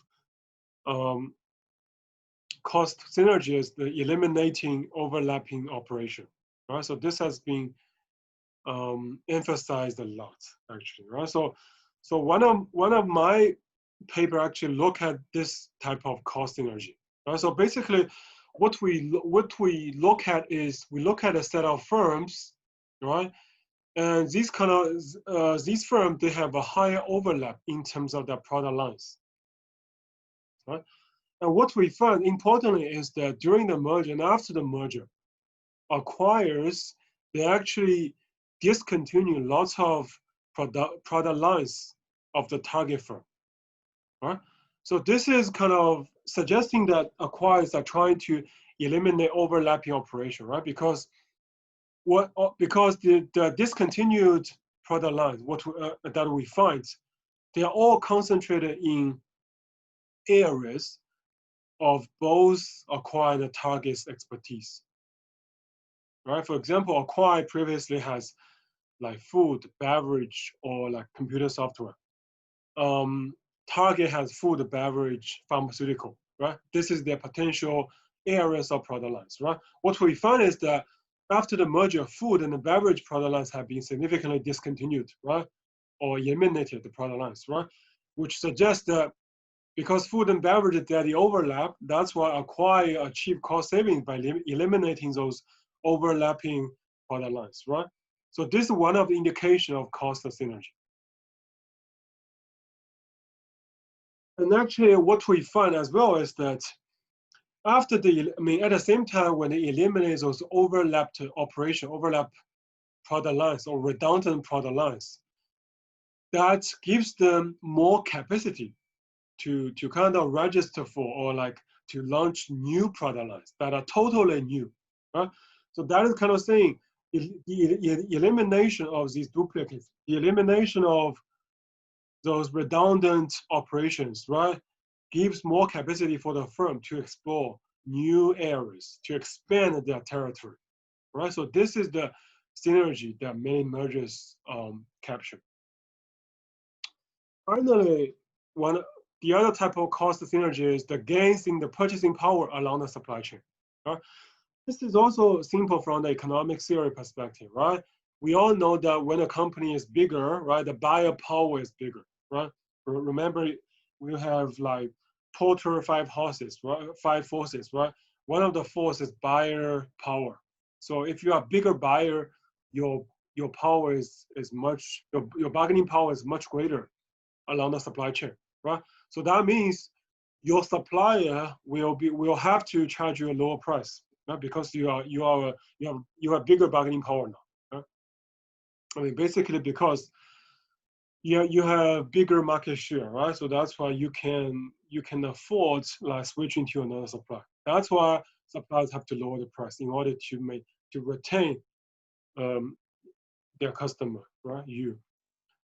And there's empirical evidence on it, right? For example, one paper find the improvements in the efficiency of plants, right? So this is what they find. And then the plants have undergone ownership changes, right? Also, the second paper examined the returns of horizontal mergers, right? And also the tender offers. What they find is that they have find positive combined or better target returns, right? Again, these horizontal mergers, right? The mergers that happen in companies that are similar in business, right? Again, they can come from revenue enhancement, right? The synergy, the synergy can come from revenue enhancement. The synergy can also come from cost reduction, right? We don't know. And also, Fee Thomas 2004 they find that there's a positive market reaction to horizontal deals, right? So this is trying to argue that really there is some revenue synergy, cost synergy happening, right? Especially for firms that operate in the same businesses, right? There's also like findings in terms of gains in the purchasing power, right? So like I said, if there is a combination of two companies, right, it will increase the buyer power, right? And then this could lead to cost reduction along the supply chain, basically, right? When you try to buy the inputs, the suppliers have to offer you a high price, right? One example is the acquisition of Anheuser-Busch by InBev, right? InBev is a European beef company, right? Basically, the idea of this acquisition is similar to what I just talked about, right? Basically, these two are beer company, a craft beer company, right? The combination of these two company is because in this beer industry, the cost of beer ingredients has been increasing, right? It become more and more costly to buy those beer ingredients, right? In other words, the inputs to the beer production, right? That's why there's consolidation happening, right? Basically, because the downstream buyer, downstream customer need to increase their buyer power in order to reduce those kind of costs, reduce the cost of buying beer ingredients, right? And then people do find that following the acquisition of these, the combination of these two beer companies, right, the prices they pay to the suppliers go down, right? So this is evidence of increase in the purchasing power. And one of the benefits of this kind of deal is that it is less likely to draw the attention of regulators,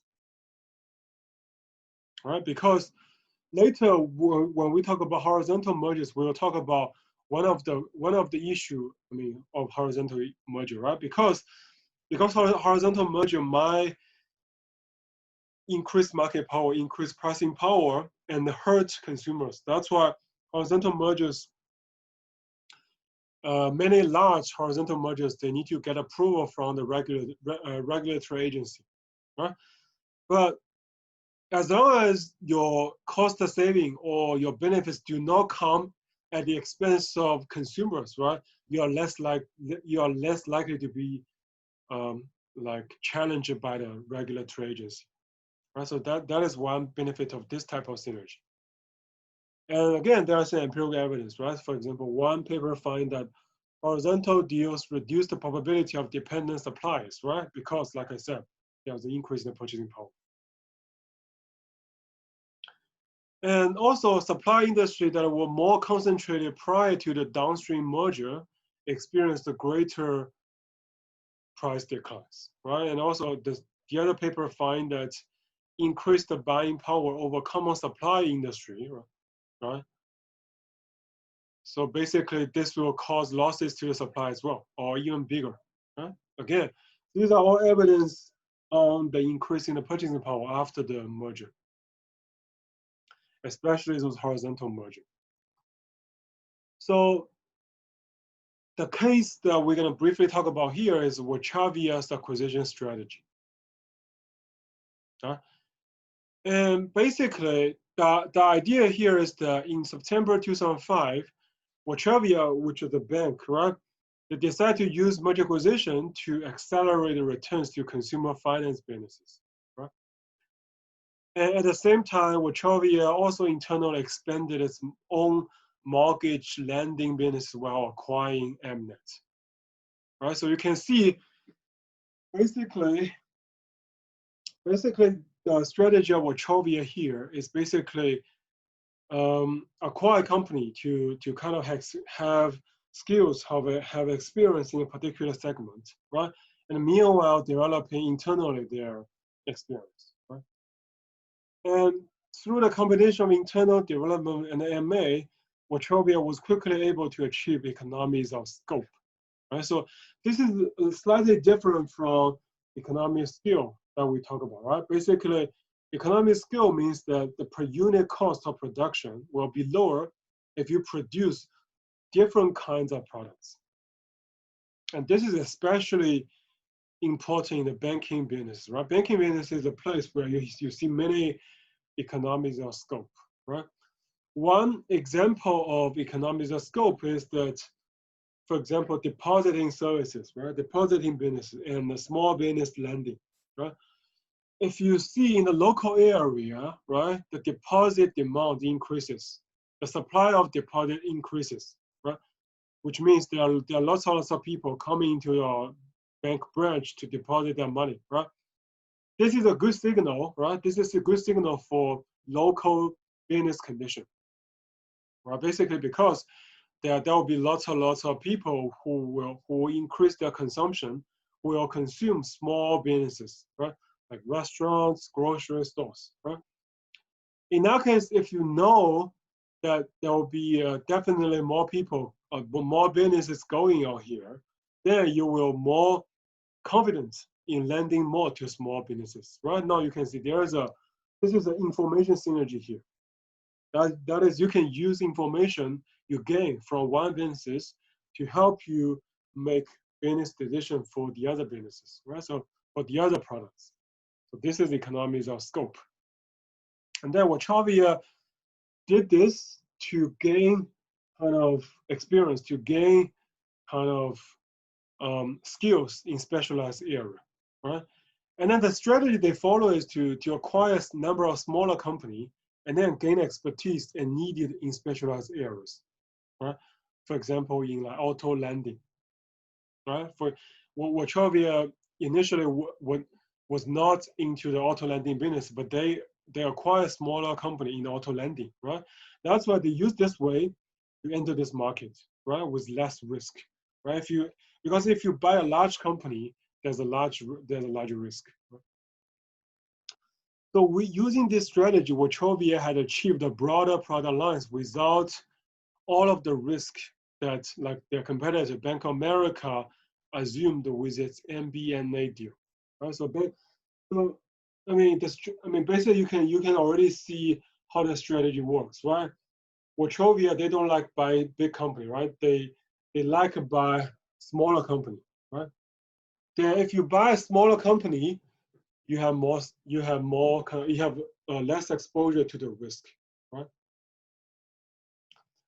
And while you have less risk, you have successfully entered into the market, the auto lending market, for example, right? But I mean, even if the company is small, the skill the skills, the experience, and the knowledge about the market, you will know it very quickly. Right? So this is a very efficient way to expand the market, to enter into one market. Right? But the deal between Bank of America and MBNA, that's a very big deal, right? And that's why it is very risky deal, right? And you can see Wachovia, it didn't have to take that kind of risk, but it has the advantage, right? And MBNA here, by the way, it's a largest credit card issuer in the United States, right?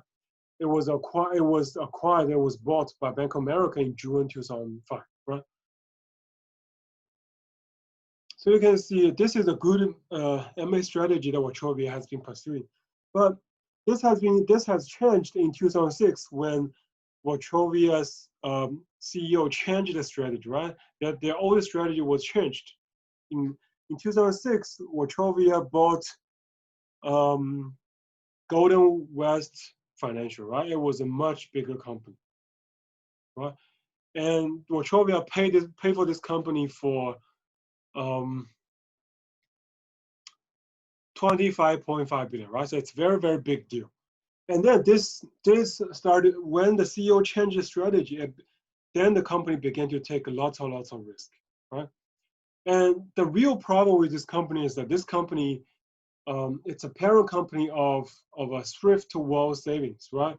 And then this company was the largest issuer of subprime mortgages, right? And we know what happened in the financial crisis, right? It's a subprime mortgage crisis, right? So that's why Wachovia finally broke down and was sold to Wells Fargo in 2008 for 15 million, right? Now you can see in the company history, there were successes, there also were failures, right? It all depends on what kind of strategy the company is taking. Oh, the lessons from Wachovia's success and failure is that relatively smaller strategic deals can fuel profitable growth and a steady expansion, right? If you want to enter into another market, you might as well just buy a smaller company first and then expand it. And the aggressive pursuit of size through the merger acquisition, it's going to be very dangerous. Okay, so now let's take a break and then we're gonna move on to the third type of synergy. Now, the third type of synergy is financial synergy. So this has less, this has little to do with the business condition or like economic synergy. So basically, the financial synergy is that when the two companies are combined, the cost of capital may be lowered. So meaning that the shareholders, the capital providers, they might be willing to accept a lower return. And the idea is that because the cost of capital reflects the risk, right? So the idea is that the combination of the company the combined company might be less risky. That's kind of idea. And especially when the firm's cash flow stream are not perfectly correlated. In other words, they are in different industry or even in very different industry, right? When the company are in very different industry, then the combination of two firms might reduce risk. The idea is just like portfolio, just like diversification in the portfolio, right? If you buy two stocks that move in opposite direction when a macroeconomic recession is coming, then you are partially protected because you are using one of the stock as a hedge, right?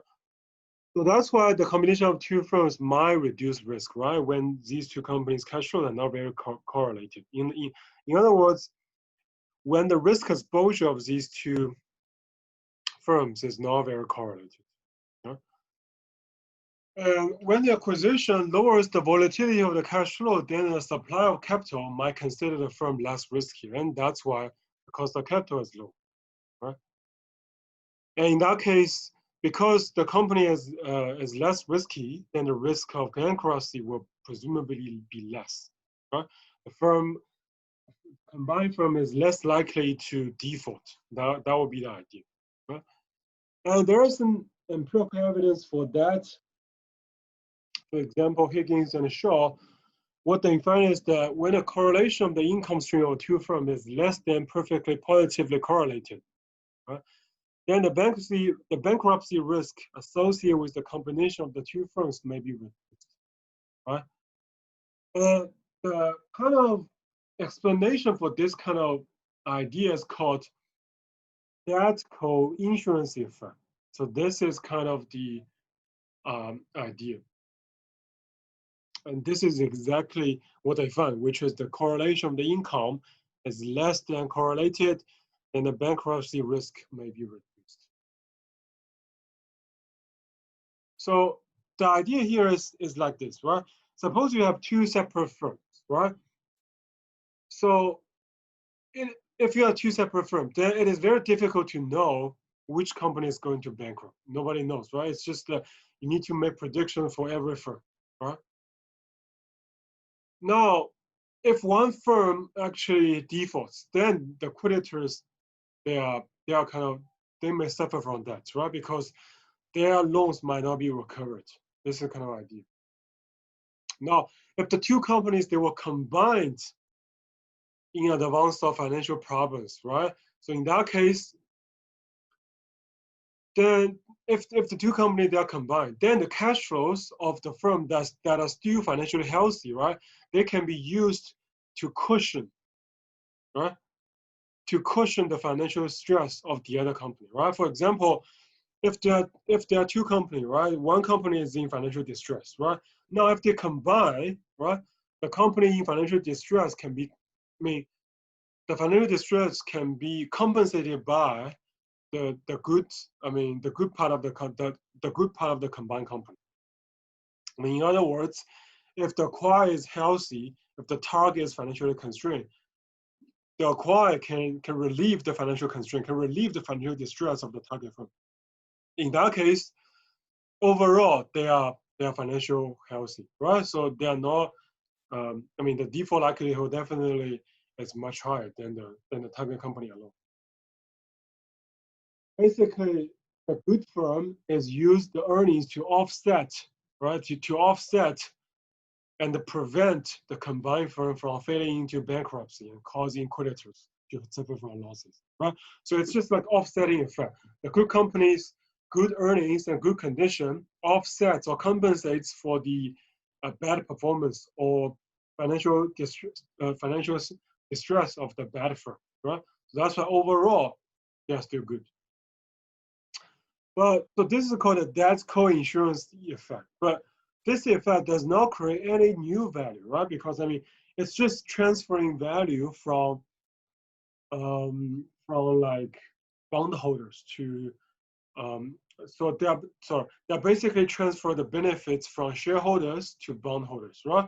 Because if one company is in financial distress, right, or they're likely to default, the other company is in good shape, then basically, if you combine these two companies, the creditors of these two companies become better off, right? Because now they are less likely to default, right? Because of the good companies offsetting effect. Now, the debt holders, they are much better, but there got to be someone who loses in this game, right? In this case, it's equity holders, right? So basically, so what are the gains of the debt holders here, right? The benefits of the debt holder or the gains to the creditor or the debt holder here is that they are now holding debt in a less risky firm, right? So this is the good part. What this paper finds is also that the gains, I mean, the debt holders or the benefits to the debt holders, they actually come at the expense of shareholders, right? Who actually lose in the MA. So basically, overall, what they find is that the debt co-insurance effect does not create any new value, right? It's just a redistributes gains from equity holder or shareholders to debt holder, right? I mean, it's quite intuitive, right? Because there's nothing fundamental being created here. It's just risk shifting, right?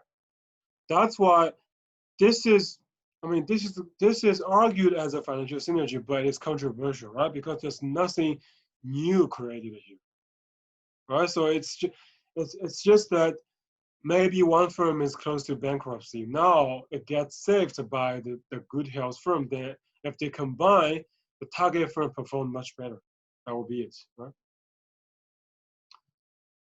There's also another piece of empirical evidence, right, by Beatty, King, and Moore. What they find is that target company bonds that were less than investment grade, so which means that target company has some financial issues, right? They have their credit worthiness is not very good. It is less than investment grade. So because investment grade is generally considered the default likelihood is pretty low. Right?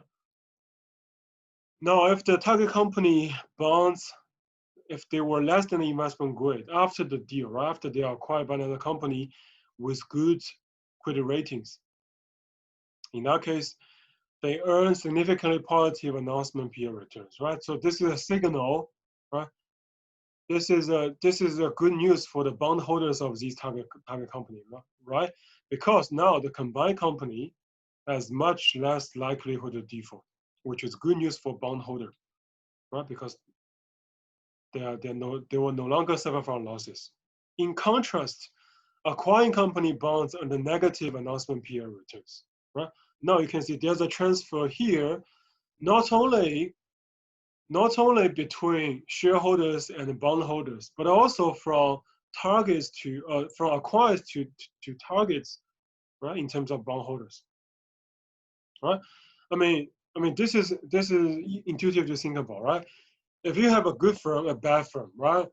If they combine, then the combined firm's credit rating is gonna be in the middle, right? In the middle of the good firm and the bad firm, right? Now you can see if it's in the middle, then the bad firm's bondholders become better. The good firm's bondholder becomes worse off, right? Because it's in the middle. Essentially, it just says that suppose the good company's default likelihood is 1%. The bad company's default likelihood is 10%. Now they combine. If they combine, the default likelihood goes to 5%. Now, if the default likelihood goes to 5%, this is good news for target company's bondholder, right? But now this is bad news for the acquired bondholder, right? Because initially the default likelihood was only like 1%. Now it goes to 5%, right? So these results also support the co-insurance effect, right? That is, bondholders gain, but shareholders lose. Right? Another concept related to financial synergy is called financial economics of scale. Right? So basically, this kind of financial economy of scale may be possible in the form of lower flotation transaction costs. Right? The idea is that larger company they should be able to reduce the cost of capital because they have better access to financial markets, meaning that they can raise financing, use all different instruments, which can reduce the overall cost of raising finance. And also, larger company, they are less risky than a smaller firm. So that's one of the idea. Which is smaller company, they are faced with higher uncertainty, right? And large company, they are more stable. They have more stable cash flow. That's why large company, they're less risky than a smaller firm. And also because large company, they have more cash flow to hedge against risk, right? And also they are quite diversified, right?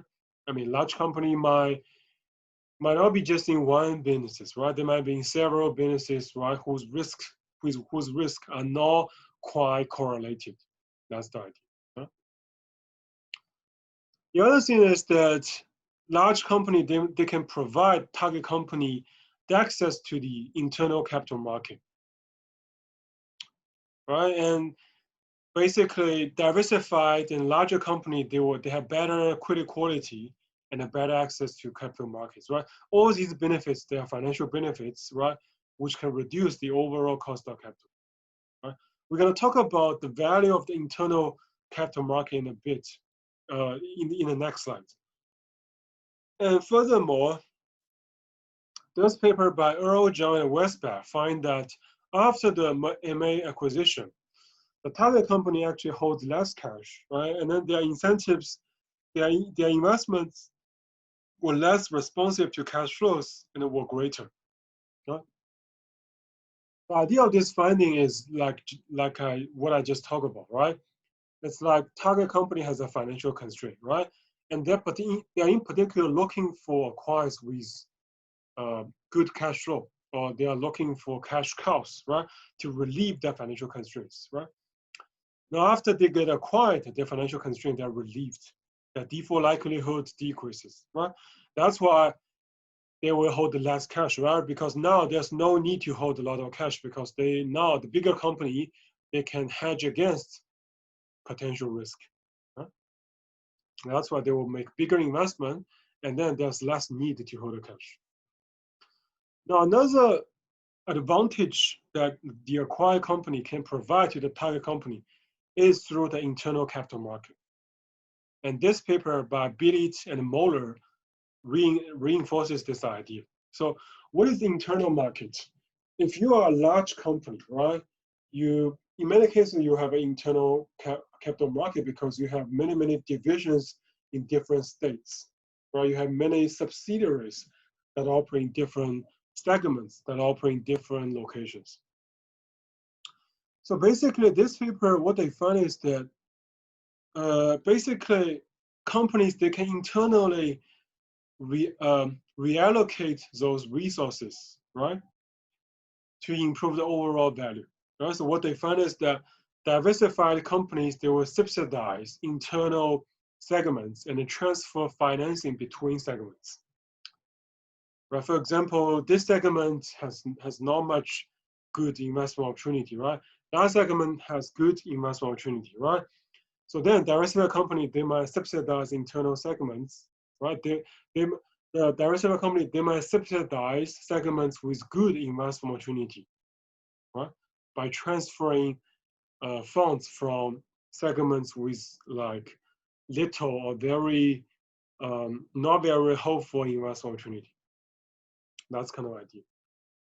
What they found is that if the diversified company provides subsidies to small financially constrained segments, and those segments have good relative investment opportunity, and the firm value will increase, right? And also the transfers of resources from segments with good relative opportunity significantly decrease value, right? Because you are taking money away from good opportunities, right?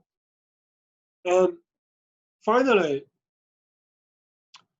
even if you provide subsidy to small financially constrained segments, right? But those segments, they don't have good investment opportunity, right? Even you do that, you can still increase value. You can still increase firm value, but the increase is much smaller.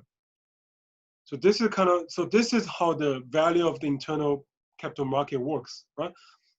Basically, if the target is acquired by another company, right? If the target is in trouble, but it has good projects to invest in, basically, acquire will transfer the funds or reallocate the internal investment to those target subsidiary, to the target company, right? Now as a subsidiary, to facilitate the investment, right? And this can create value.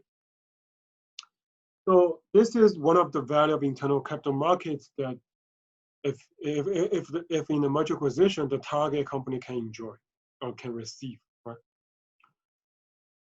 And basically, next we're gonna talk about diversification, right? So diversification basically means growing outside of a company's current industry category.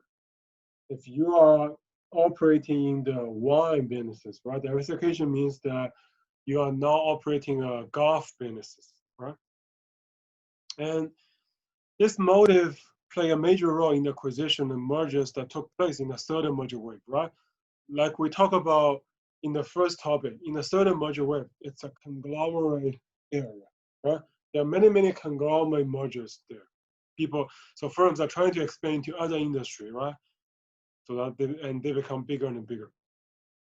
And so there are many kind of criticism of conglomerate firms, right? Because many argue that so some people argue that many companies, many conglomerate, many of the firms that become conglomerates during the third merger wave, they actually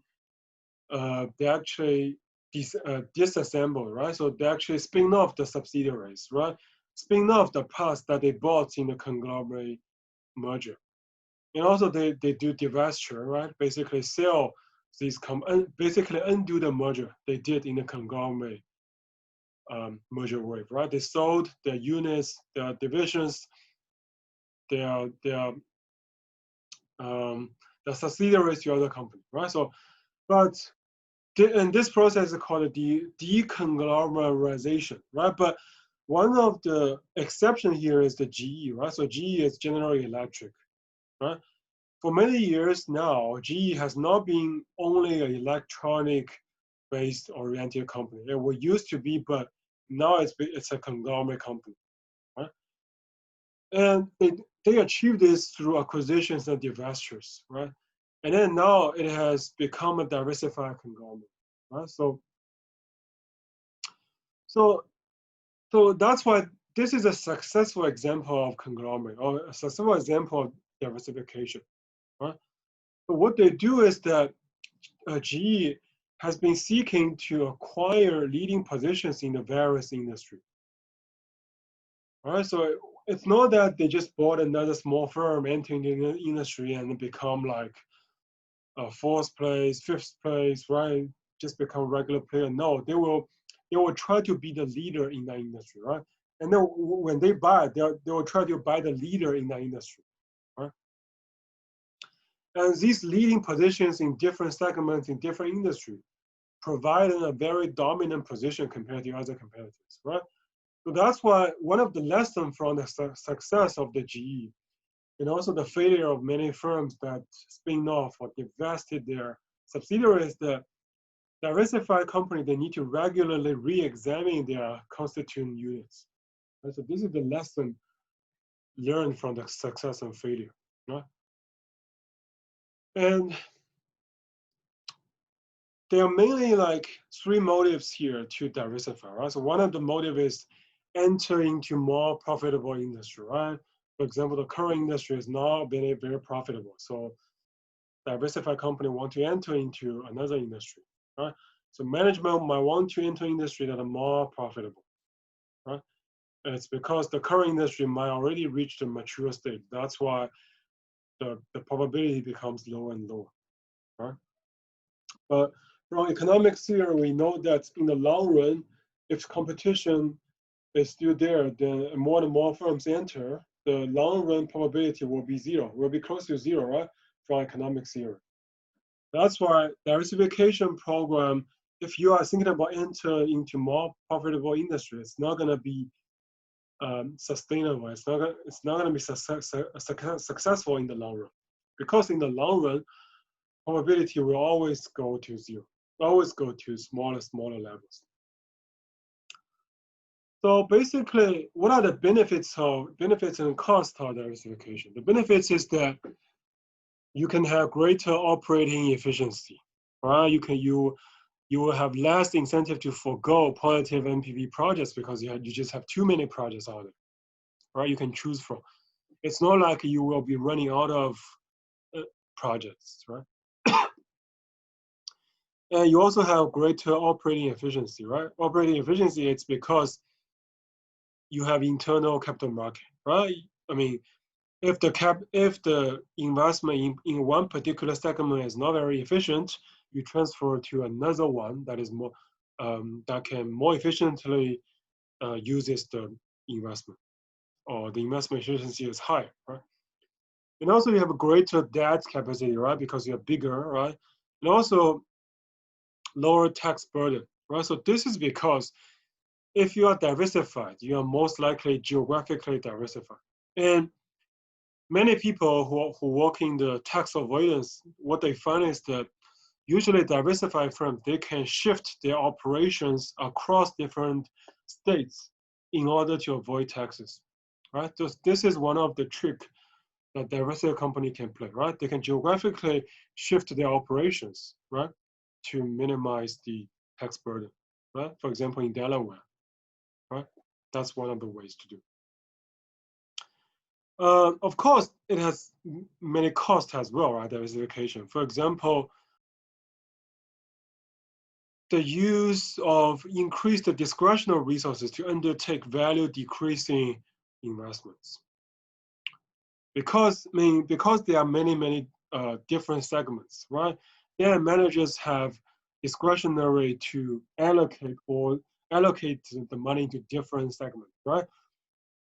Then there might be value increasing investments for the shareholder, but actually it's beneficial for the manager, right? So now the typical agency conflict will say manager might try to maximize their private benefits, right? For example, the manager might know for example, there's a strategic alliances to be invested in a very and this strategic investment is not very value enhancing, it's value decreasing. Now the managers know the manager of the other company that is part of the strategic alliance, right? In that case, because managers have this discretion, right, they might try to push for this, right? And also the cross subsidies, right? The internal capital market that allow pool segments to drain resources from better performing segment. That also has a bad part, right? Because I mean, of course, there are poorly performing segments that are financially constrained, but if you use money to like allocate the money to those poorly performing segments, it's gonna drag down the overall performance, right? And also, there is misalignment of incentives between central and the divisional manager, right? Because if you're diversified, you're gonna have a manager that's responsible for this particular segment that you are not really familiar with, maybe, right? So in that case, the only way you can get information from the development of this segment or the business condition of this segment is through the reporting of this divisional manager, right? So now the divisional manager might have their private agenda, right? They might want to maximize their own benefits, right? So therefore, there could be misalignment incentives, right? It's almost like different divisions, they are trying to compete for resources, right? They're always trying to compete for bigger investments from the central company. Now, it might not be in the best interest of the shareholder that control the overall company, right? I mean, if you are in a poorly performing segment, right, the divisional manager, they still want the money, right? Because if they don't get investment from the central company, right, so in that case, then they will become less and less important in the corporate ladder, right? And the end of the day, they might be get fired, right? So that's why the only way they can show that they're important is to try to compete for more resources, right? Which is not very efficient, given that the segment is already poorly performing. So this is a special type of agency problem in a diversified company. Now, there are papers that look at diversification discount. There are some positive evidence. There are some negative evidence, right? Again, there are cost and benefit. And another kind of theory related to diversification is called focus hypothesis, right? So this paper by Coleman and Gerald, what they found is that increased corporate focus or specialization was consistent with shareholder wealth maximization, right? So this shows that diversification is not a good idea, all right? But one of the benefits here is, again, one of the benefits of diversification is that because diversified firms, they are bigger, right? And also usually they have dispersed the shareholder ownership, right? So in that case, they tend to be targets of hostile takeovers less frequently. And they are less diversified counterparts. So this is one of the kind of benefits. I mean, there is a quotation mark in terms of benefit because we don't know, we don't really know this is a benefit or not, right? It could be that the managers of a diversified firm, they're already performing poorly, right? So then in that case, a takeover might be a good way to discipline the manager and then maximize the shareholder value, right? So we don't know.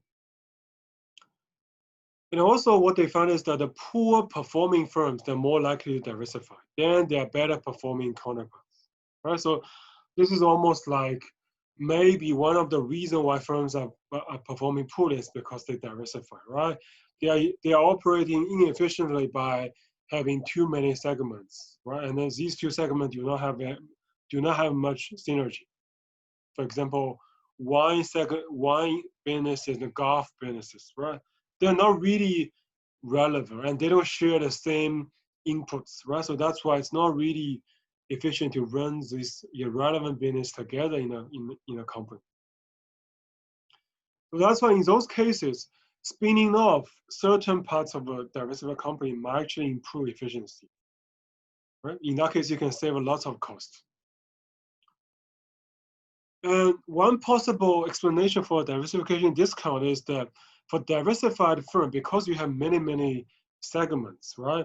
There's a greater managerial demands for diversified enterprise, right? So in that case, it will limit the potential of the diverse company, right? Because managers have to pay attention to many segments, which, I mean, some of which they might not be really familiar with, right? So this is really dragging their attention or like dragging their resources.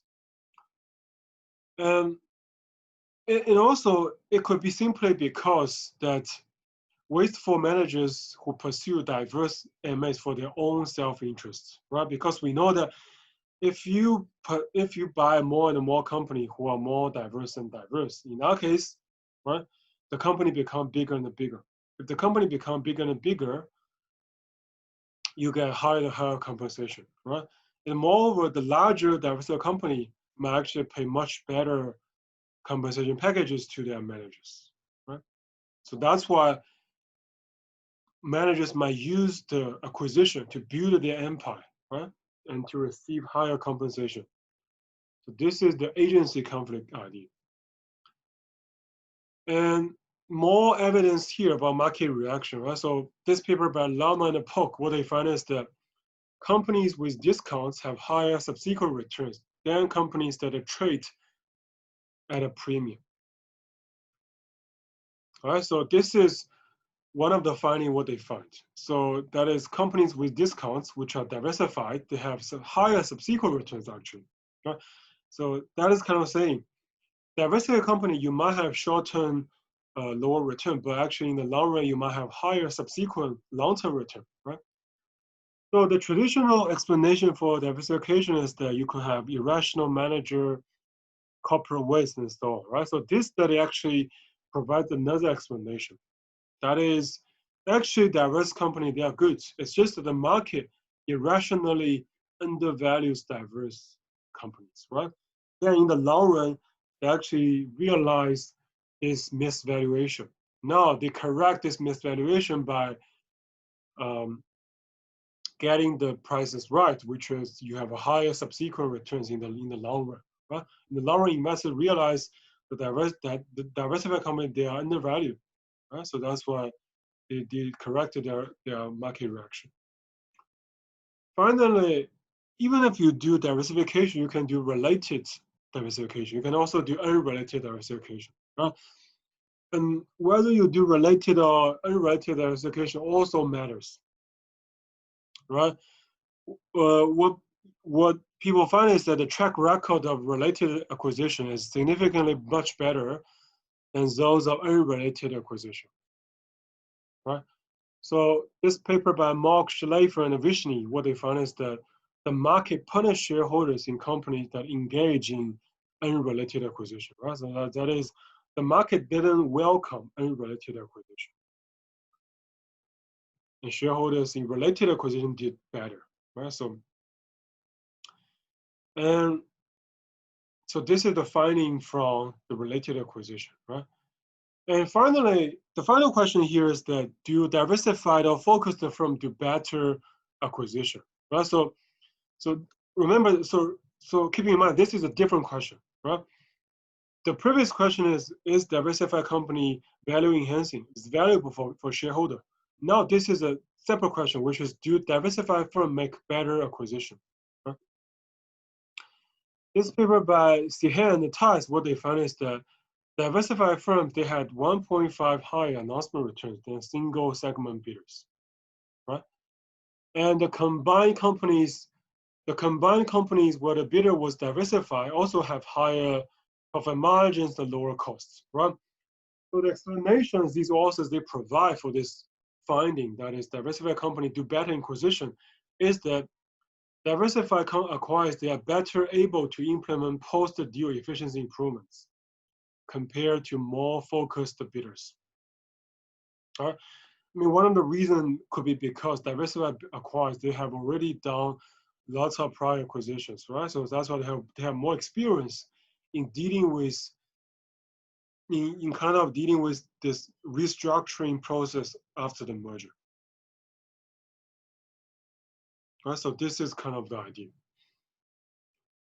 And so this is so much for the part one. We will start part two shortly. Okay, now we're gonna start a second part where we're gonna discuss other incentives and the legal consideration. I mean, the legal consideration are mainly about horizontal mergers, right? Because they create antitrust concern, which means the combination of companies that are in the same industry might lead to monopoly or even oligopoly, where if the market share is too high, that means the market power is strong. And we know that from economic theory, if you are the oligopoly or even monopoly, you have greater power to set prices. Whereas in a perfect competition case, you just take prices given, right? So that's why regulators, they want to limit the chances that the merger is turning into a monopoly, right? So where the consumer welfare might be undermined, because if the combined firm is free to set prices or have pricing power, then they might raise the price, which hurts consumer welfare. And the other incentive, basically, we're going to talk about horizontal integration, vertical integration, which will actually include some of the synergy discussion we had earlier. And then we're going to talk about manager incentive. So manager incentive are mostly those incentives are not aligned with shareholder goals, because shareholder goal is to maximize shareholder value, but manager might have their private agenda in completing a merger acquisition deal. Right? Finally, we're going to discuss antitrust laws. Right? But so basically, I'm going to discuss antitrust laws while I'm discussing horizontal integration. So for the order here, it's a little bit misleading. So basically, horizontal integration are acquisitions where two competitors merge, right? And when the competitors merge, they might have the chances to realize certain economies, right? For example, economies of scale. So when I talk about economies of scale, I said that only when they are competitors, only when they are producing the same type of products. Then there are cases where if you increase the scale of production, then the per unit cost might be reduced, right? That's the idea. And they are able to do so also because they're competitors, right? They are familiar with each other's businesses. In other words, the acquirer have the skill or have the experience in operating target assets. That's the idea. Right? So in this regard, Shein, 2014, they try to examine the impact of merger, especially horizontal merger, on the quality of products and also prices of products. Right? So what they find is that when two competitors merge, the quality of their brands converges and product prices decreases. And consistent with the antitrust concerns, right? I mean, if these mergers, right, they are going to increase prices, then they will not be approved by the regulators in the first place, right? So that's why we should expect to find that the prices fall, which they do find, which is the overall quality did not change a lot, but product prices fall, right? And if you have horizontal combination that result in an increase in the market share, then it might impact the market power. But again, later when we talk about horizontal merger guidelines, not every merger, not every horizontal combination will be challenged by regulator. They have a threshold based on which they're gonna make a decision whether the horizontal merger will have a significant impact on market power. And basically, the synergies in the horizontal integration basically include economies of scale, asset complementarity, and elimination of redundant operation. So this part I've talked about earlier. Right? So remember when I talk about synergy, this is the things that I have talked about. Now we're gonna go over some examples of horizontal merger. First one, Exxon and Mobil merger. That happened in the very early days, like 1960s, right? So we all know there's a company called ExxonMobil now, but originally it was separate two companies, Exxon and Mobil. And they're both in oil industry, right? So that's a horizontal merger. Then in 2012, Facebook and Instagram, right? So they're both social media companies. Finally, Disney and 20th Century Fox, right? Now, we're gonna look at one example in detail, which is the acquisition of T-Mobile of Sprint. So basically, T-Mobile is American wireless network operator, right? It is also the third largest wireless carrier in the United States. And Sprint, and what about Sprint? Sprint, they operate in the same industry as T-Mobile, right? It used to be the fourth largest mobile network operator in the United States. And it served 54.3 million. So you can see, I mean, the size is much smaller. Before the acquisition by T-Mobile, April 1st, 2020, right? So, but I mean, if you have been US, you all know that T-Mobile, Sprint, they are two big network operators that provide the network wireless services, right? So that's why this is a very typical horizontal merger, and it was not challenged by regulatory authority. It get passed, right? So basically, I mean, later when I talk about regulation, I will talk about the trade-off here. Right? So the reason why not every horizontal merger will be challenged or will be blocked by by regulators is because there are always trade-offs in horizontal merger. Because on one hand, if you have horizontal merger, you can have all those kind of synergy, right? Economic scale, asset complementarity, elimination of redundant operation. All these kind of things are gonna result in, for example, higher revenue, also higher cost. Rather, there could be efficiency improvements. In other words, if coming from the merger, right? That's why this is the efficiency improvement from horizontal merger, which is a good thing, right? Because as a result, as a consequence of efficiency improvement, consumer welfare will actually be better, right? I mean, if firms reduce their costs, then this will be translated into cheaper products, right? So like the Aubergines study find, right? So what they find is the quality doesn't change, but prices go down.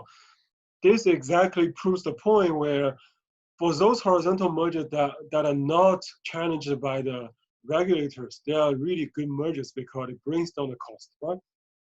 So this is the good part of the horizontal merger. The bad part, of course, is the efficiency improvement is dominated by market power increase, right? So market power increases, therefore firms have pricing power, then consumers are going to suffer from it, right? So here in this merger, cost synergies are expected to be significant, right? Coming in about 6 billion per year within 4 years, right? There are also meaningful revenue synergy, revenue enhancement synergy, which is the joint entity will have a deep spectrum position, which could allow it to enter other areas with minimal incremental spending. Right? So this is where, like we talked about earlier, the revenue, one of the revenue synergy is the asset complementarity. Right? So basically, the merger will enable firms to produce new products and also differentiate from rivals. Right? So cost saving in this merger are mainly two parts. The first one is network related savings. Right? For example, operating a wireless network entails significant fixed costs, right? But now this part of fixed costs could be saved, right? And also the annual network related cost savings, right? It was about 4 billion a year. I mean, a simple way to understand this is that, for example, in one area, right? So there's only Sprint, right? There's no T-Mobile.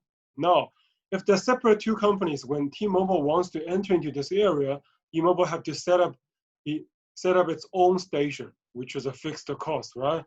I mean, if you want to enter this area, you need to, no matter how deep you want to be involved in this area, you need to set up the station, right? This is a fixed cost. But now, if Sprint has the station already there, right? Now T-Mobile doesn't have to set up the station on its own, right? So they're already merged. They're the same company. That's why they can share the station, right? So this can be a savings of, they can save a lot. And also like operating expenses, right? So this could be saved a lot. Another kind of saving is SG&A saving, right? SG&A saving is actually quite common in horizontal mergers, right? Because these two companies are the same, right? You don't need the two accounting teams, right? You don't need two like administration teams, right? You only need one admin, maybe a little bit more, but not like double, right? So this is SG&A saving. So SG basically means selling general and administrative expenses, right? So then basically the combined entity will see energies of this kind relating to sales, service, and marketing of roughly 1 billion, right? And also back office related savings. For example, IT billing back office costs to come in on 1 billion, right? So there are significant cost savings, which total about 6 billion, right? So that justifies the efficiency improvement aspect of the of this horizontal merger. Therefore, it's not challenged. So market power formula, we can define market power, right? It is the ability to set and maintain price above marginal cost, right? Because in economic theory, we know that what is the marginal cost? Marginal cost is the competitive market price, right? So if there's a perfect competition, then the price must be equal to marginal cost, right? So therefore, how much a firm can charge above the marginal cost is a measure of market power. And we can measure it by Lerner index, right? And basically, market power comes in three sources, right? Product differentiation, barriers to entry, and a market share, right? And through horizontal integration, the company is able to increase the market share. Basically, lack of significant product differentiation or barriers could prevent a firm from raising the prices significantly above the marginal cost. So this is because if you have no entry barrier, right, then companies can come as they want, and then they earn abnormal profits. Then there's no way you could raise the prices because there's so much competition out there. Right? That's the idea. So this graph shows the evolution of average markups in the 50 years, right? So you can see average markups actually increases over time. Right?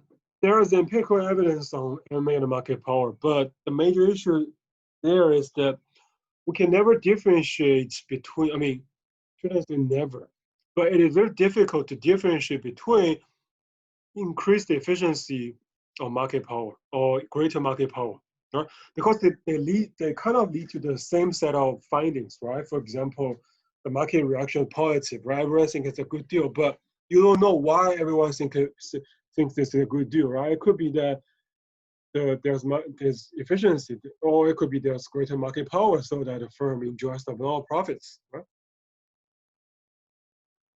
So one way is we can look at the stock prices, the effects of the rivals of the merged company, right? So if the merger results increase the market power for the combined company, then we might expect there's a positive stock price effect for the bidder, right? And then if we look at the rival might suffer from that, right? I mean, it's a little bit more convincing, but still, right? The fact that this merger can increase efficiency, right? We might also see a decrease in the rival stock prices, right? I mean, it simply means that the combined company becomes better. That's why the rival becomes worse off, right? That's kind of idea. And also, the early studies by Stillman 1983 and by Eckeball 1985, right? What they found is the rival firm receive either zero or some positive stock market responses to horizontal margin, right? So in that case, you can see the market power collusive hypothesis was not supported, right? So, and actually several international studies, they do find negative stock price effects for rivals, right? So that seems to support market power hypothesis, but that's in the international context, right? But domestic merger in US, we don't find much support for market power hypothesis, right? So because, like I said, if it's the market power story, the rivals market reaction should be negative, right? So, but instead we don't find it. So there are also papers who look at evidence on customer supply, right? So this is what I talked about earlier, right? So they might have greater purchase power, buying power, right? That's what supply suffers. Now, antitrust laws, right? So this is the regulatory kind of approval part that horizontal merger need to get, right? Basically, there are many different antitrust laws, right? A couple of revisions, guidelines, things like that, right? So that they are supposed to prevent firms from reducing competition through mergers, right? But in recent years, the government attitude has been evolving toward a freer market view, right?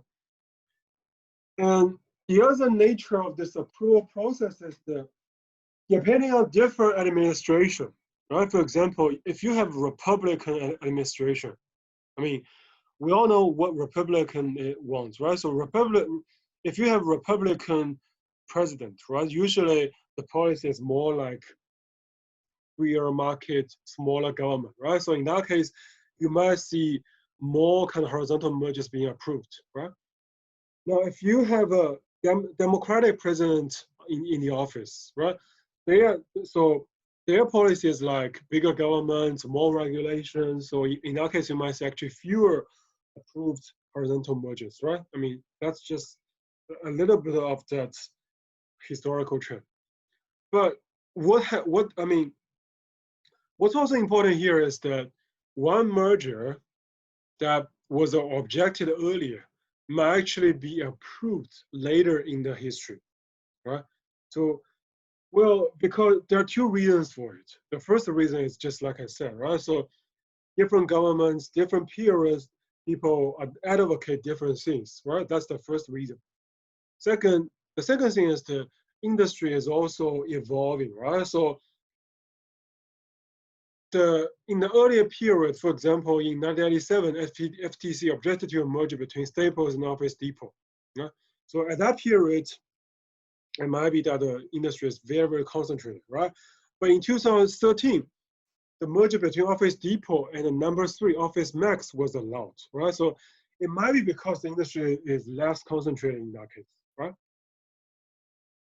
By the way, here, these 3 companies, they are all number 1, number 2, number 3 companies in the office supply or the stationery industry. Yeah? Usually, I mean, the current merger guidelines, right, still follow the 1982 Justice Department guidelines, right? And basically, the regulatory, the Justice Department will use the Herfindahl Index, right? The abbreviation is HHI Index, but it's called basically we call it Herfindahl Index, right? Herfindahl Index is calculated as the sum of the square of the market share of all companies in the industry that combined company or the 2 merging partners they belong to. Yeah, this index you can see because it's a squared, it's a sum of squared market share. So that's why if you have more company, right? If you have more company, the index might increase, right? And also, the index weights larger firm more heavily than smaller firms, right? Because there's a square. So if you have a bigger market share, you're gonna receive a bigger weight, right? And also a merger that increases the size differences between firms, right, might result in a larger increase in the index, right? So this is the Herfindahl Index, and this is commonly used. And this is the guideline they're gonna judge, right? So if it's post-merger HHI or Herfindahl Index less than 1,000, then it's an unconcentrated market. If it's between 1,000 and 1,800, then it's moderately concentrated market. So in that case, if the incremental Herfindahl Index is by less than 100 points, then it won't be a problem. But if it's more than 100 points, then this is gonna be a problem. If the post-merger HHI is above 1,800, this is definitely gonna be a problem. Right? So, and based on 1982 Justice Department guidelines, 1984 also has additional criteria for judging whether the horizontal merger hurts the consumers or not, right? So for example, they consider the qualitative information, right? In addition to the quantitative measure, right? Because sometimes the quantitative measure, they're too mechanical, right? And also they're gonna consider the efficiency of firms in the industry, the financial viability of potential merger candidates, and also the ability of US firms to compete in foreign markets, right? And also they adopt this 5% test, right? So which is if the effects of a potential 5% increase in the price of each product of each merging firm is possible, right? Then the Justice Department will try to block the merger. I mean, it's basically, if the pricing power of the merging partner is too strong, then justice department will block the merger. Simple as that, right? Also, they will look at the price elasticity of demand. So if the demand is inelastic over the 5% price change range, then that means there's a greater market power for the merged firms, right? Because if demand is inelastic, right, we know that as long as you increase the prices, demand will not change much, right? So in that case, consumers are actually hurt, right? Because if, I mean, in other words, if demand is elastic, right? So that means demand will go down, right? So in that case, firms might consider not raising the price, right? If demand is inelastic, then that gives the company the power to raise prices. Furthermore, there's the 1992 merger guidelines, right? Which provide a clarification of the definition of the relevant market. So this is an important idea, right? When the regulators, they're trying to decide on the ramification of the horizontal merger, then they need to calculate Herfindahl index. But what group of companies do they use to calculate HHI? That's the important question, right? Based on different groups of companies, you can have very different conclusions, right? And they define a market as the smallest group of products or geographic area where the monopoly could raise prices by a certain amount, such as 5%. So this is how they define the market. They also clarify this 5-step process, right? Define a market, define a concentration, also analyze competitive effects, look at the entry barrier, look at efficiency gain, improvements from the merger, and also the failing firm defense. Right? These are the 5-step process. Subsequently, there are 2 revisions, right? You can look at those. And also, in the European market, there's also competition policy. So I'm not going to spend too much time on it. You can look at the details. But in general, in Europe, this is a regulation, right? So not something that you can apply, and then regulators say no, you cannot apply. This is called a merger regulation. Right? But how they define a market, how they define whether it's whether the merger gives increases the market power is similar to US. Now the other consideration, or the other thing that usually regulators do is to, if they do not want to block the merger, but they still think there might be anti-competitive effects, they might provide structural remedies, right? So these remedies are usually called merger remedies, right? And these remedies are usually in horizontal merger, right? So why are these remedies used? These remedies are usually asking the firms to sell off, to divest some of their units, some of their subsidiaries, right? In order to kind of alleviate this antitrust concern, right? It's basically like the two companies are gonna merge, right? It's gonna reduce the competition, right? Then the regulators say, no, maybe you could create another competitor, right? By selling off one of your units to the market, right? Now, the market, in the industry, in the market, there's a new competitor, right? Which is one of the units of the coin, right? So this is one of the remedy, which is to maintain the competition level in the original market, right? While not blocking the merger entirely.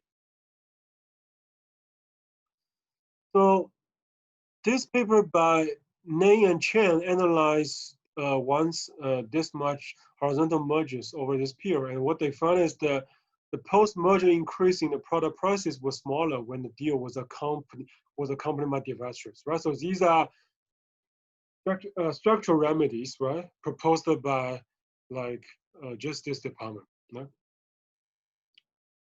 So, right, divestiture here is a classic remedy here. So they are like one-off measures that are intended to maintain the competition or restore the structure of the market. The classic remedy is the divestiture, right? For example, the commitment to sell a business unit, basically creating another competitive player. Right?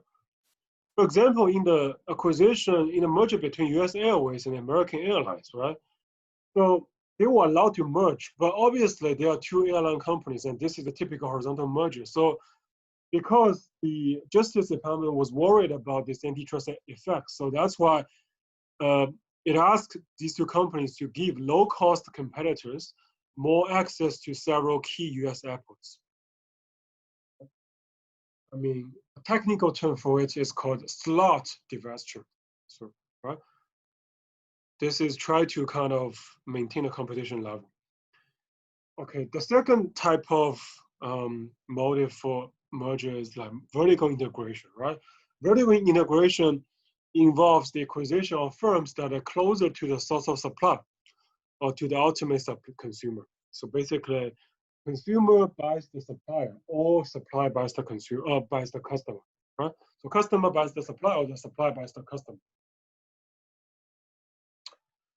So a recent example is the 2017 proposed a 66 billion bid by the drug chain CVS for Aetna. Aetna is a healthcare provider. Yeah? So this is a backward transaction because Aetna is the,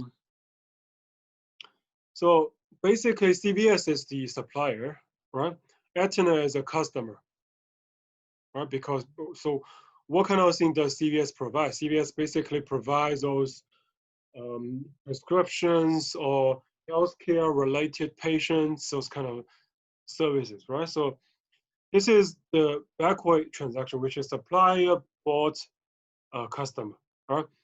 Example forward integration will be if a firm with large reserves bought another company that had a strong marketing and retailing capability, right? That's a forward integration. So it's almost like um, the acquirer here has the input, right? Has the products, right? And then the company with the marketing and retailing capability helps sell the products to the market. Yeah? So that's like a vertical integration. So, and the motives for vertical integration, there could be several reasons, right? One of the important things is that companies might vertically integrate to be assured of a dependable source of supply, right? So because if you are your supplier, there are two separate companies, right? You have to negotiate contracts with your supplier, and we know that contracts sometimes are incomplete, meaning that there could be contingents that happen, right, where you have to sue, where there are legal disputes between you and your supplier. Now, for example, something happened that is not written in the contract. Supplier might tell you to might tell you that they want to increase the price, right? But you don't agree to that, so you will go to the court, right? So these are all the transaction costs might involved if you and your supplier, you are two separate companies, right? So if the price for these inputs is less than the prevailing market price, the parent company will appear to be more profitable than it really is, right? So basically, the idea is that it might involve actually lower prices, right, paid by the customer, right? Of course, whether this is a synergy, that's a different thing, right? It could be this is not synergy, right? For example, it doesn't result in increase the value, right? Because if you buy your supply, right, you are paying a lower price, but supplier suffers from that, right? So that's why the combined value actually might not change, right? This is one possibility. So this is one motive for vertical integration. And the other thing is there could be savings, right? And these savings could be in the form of lower transaction costs, right? So if you can acquire supplier and establish a long-term supply, stable supply, right? The acquiring firm might avoid potential disruptions that might occur when agreements with independent suppliers end, right? For example, I mean, there's a similar to what I said, right? In the COVID-19 crisis, right? Nobody knows there will be a COVID-19, right? No, there's a COVID-19. So your supply in China might say that, oh, because of COVID-19, all our workers cannot resume the work, so we have to delay your order, right? So in that case, this is a contingency that nobody can foresee, right? So that's why if you and your supplier are two different companies, then you have to be involved in a lengthy negotiation, which sometimes can lead to lawsuits. Yeah. So these kind of costs could be cost savings, right, generated from this kind of merger. The other reason for vertical integration could be that you want to have a specialized input, right? And this kind of inputs are very specialized that only the supplier can produce, right? So it is also very difficult for you to switch to other suppliers, right? That's why you want to acquire this supply in order to avoid a situation where, I mean, because the supplier knows that you have nobody else to look for, the supplier might in the middle of the contract say we want to increase the price. Yeah? This problem is typically called holder problem, which we'll talk about in just a little bit, right? So the advantage of vertical integration is that, again, you will have increased the control of the key materials. You'll be able to capture upstream or downstream profit margins, right? You can also improve supply chain coordination, right? And you also move closer to the end user to own the customer relationship, right? So basically, you have a more stable relationship with the supplier, and you can save transaction costs.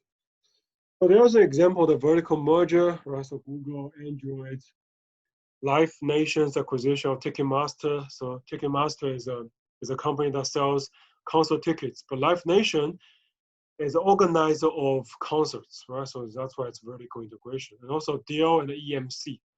So EMC provides software, Dell Enterprise System, right? So Dell is a computer company. And also AT&T and Time Warner. So Time Warner produces the content, right? So we all watch Time Warner films. And AT&T, they are responsible for broadcasting those content on cable TV. So in other words, Time Warner is the provider of the input. AT&T is the customer, right? So here I discussed the AT&T Time Warner case, right? So I'll just get to the. So basically, the idea is that the deal combines Time Warner's content and ability to create a new premium content, right? With AT&T's extensive customer relationship, the world's largest pay TV subscriber base, and leading scale in TV, right? So again, AT&T is responsible for distributing the content, which is produced by Time Warner, this kind of idea. This is their synergies, right? You can see, I mean, this is a synergy in the sense of AT&T doesn't have to like buy Time Warner's content at a higher price, right? Because they're the same company, and also it saves lots of transaction costs. The other kind of synergy here, it could be that because Time Warner, if they are separate, if they're independent company, right, they can provide to different different kind of customer. But now they're part of AT&T, so then as a customer, they might have to pay a high price, right, for the content of Time Warner, right? So which gives AT&T the competitive advantage in their market, right? Now the central problem vertical integration is trying to solve is the holder problem, right? So basically, it refers to the fact that before the transaction, the parties that are involved in the transaction have to make a non-contractable relationship-specific investment, right? And this kind of investment is very specific to this relationship. So meaning that if the relationship is not there anymore, then the investment is worthless, right? So basically, let's look at one example, right? Suppose the automaker needs crankshafts as one of the inputs, right? And then these crankshafts are very specialized input designed for use by only this particular automobile manufacturer. All right, so now if the crankshaft manufacturer doesn't sell the crankshaft to the automaker, right? In that case, the automaker's investment will be worthless, right? But on the other hand, if the automobile manufacturer doesn't buy the input, right? Then the supplier's investment in the capital equipment is also likely to be wasted, right? So in this case, you can see this is a relationship between investments because the investment of both parties, they are all committed to this particular relationship, right?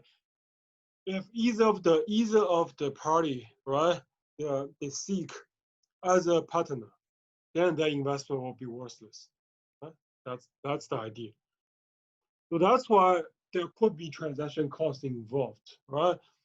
For example, they sign a contract initially. Now there's something happened that then the supplier wants to increase the price, then they have to renegotiate the contract, etc. Right? So the idea is that in this relationship specific investment, each firm has incentive to engage in opportunistic behavior, right? For example, the supplier, they can ask for a high price from the automaker, right?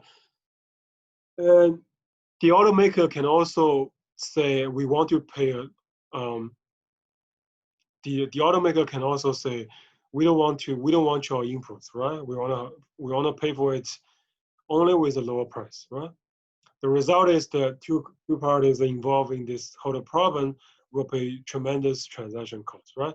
And then the vertical integration solved this question, right? So this is kind of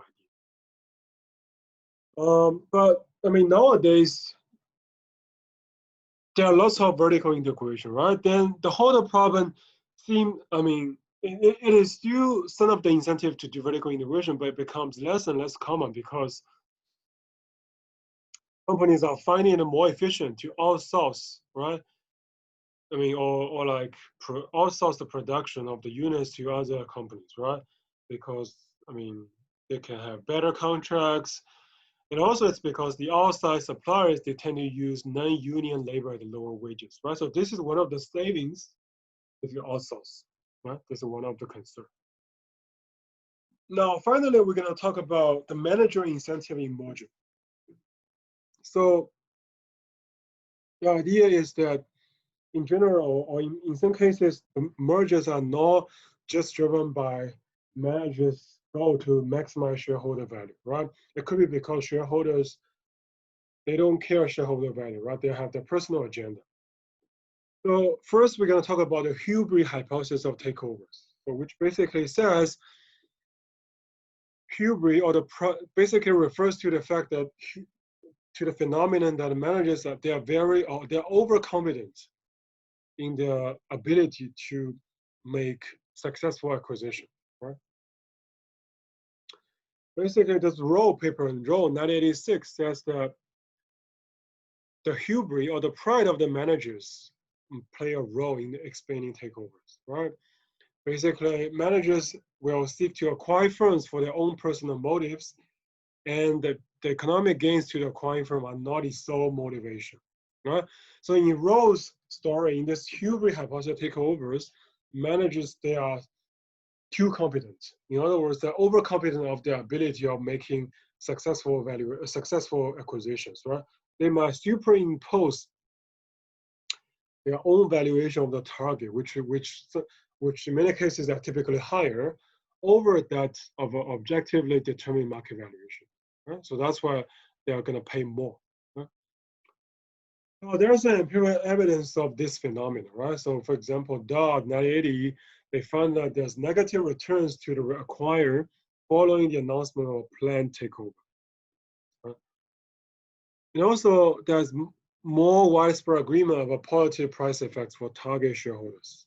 So what does this mean? This potentially mean acquirers pays a premium to target shareholders, right? And in many cases, this premium might be that they might be overpaying for the target shareholders. And why they overpay? right? The reason is that they are overconfident of their own valuation of the target company. That's why they're working. Right?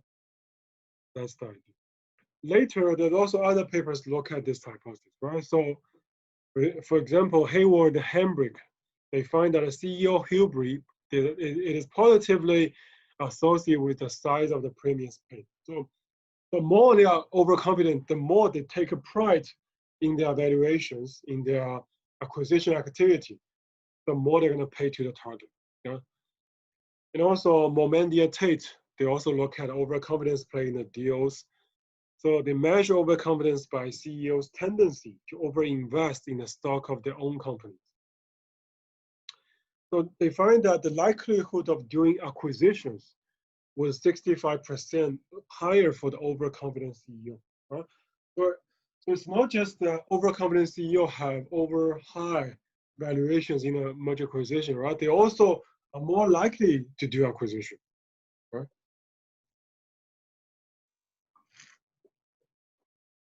And this graph shows how does hubris lead to higher acquisition premium, right? For example, this hubris or this overconfidence could come from CEO recent performance, right? Recently, they have been performing well, and maybe the media has praised the CEO as maybe the top 10 CEO of the year. Also, maybe the CEO is inexperienced. Also, it's because maybe CEO has this self-importance psychology. Right? So all these are part of the hubris, which lead to higher acquisition premium. Right? So board of directors here, if they manage well, they might be able to reduce the premium. But if board of directors do not monitor well, this will not prevent CEOs from paying a higher acquisition premium for the target. Right? More evidence here. So basically, this paper by Billy and Chen, they find a CEO who had a positive experience before, they're more likely to pursue other acquisition. Right? It's like, past the successful acquisition give me confidence, right? But I mean, in reality, this doesn't mean that a subsequent acquisition could be good, right? So that's why CEO could be overconfident and attribute the success of the original deal to themselves. Because the success of deal could depend on many things, right? Market timing, it could be the target firm's negotiations too weak, right? So it depends on many things. And some more papers, so for example, overconfident hubris field CEOs, they tend to do deals more rapidly, right? Because they're more confident. The conclusion is that the hubris fueled CEOs, they should refrain from doing a continuing acquisition program when the returns fall below some specific targeted return. Right? For example, if you're a hubris fueled CEO, right, you have been doing acquisition for 5 consecutive years, right? But now you find the returns keep on falling, right? So this is a warning signal for you. You shouldn't do acquisition anymore, right? This is kind of the idea. And also, it's not just the managerial like overconfidence, right? It could be that managers are purely rational, right? It's just that they have their personal agendas, right? For example, they want to extend a stay in the positions. For example, they want to continue to receive the high compensation perks. And so earlier when we talk about diversifying merger, they have this problem, right? If the company becomes bigger and bigger, the CEOs receive higher and higher compensation. So that's why they have the personal incentive to do more acquisition. Right? So this paper by Mark Schleifer and Vishny, what they found is that bad deals, they are driven by objective managers doing the deals, right? There's 3 objectives here: diversifying MAs, acquiring a rapidly growing target, and finally acquiring managers with bad records. I mean, diversifying MA, needless to say, right? So it could be that CEO has this anti-building mentality, right? So which drives them to merge. And if they acquire a rapidly growing target, it can also be they want to build a they want to drive the high growth of the target. They also want to build a bigger empire, build a bigger company, right? And also the pool acquisitions conducted by are sometimes conducted by poor managers, right? They have better records before, but they want to keep proving themselves. So that's why they do more acquisition. And then it turns out to be a failure as well. Right?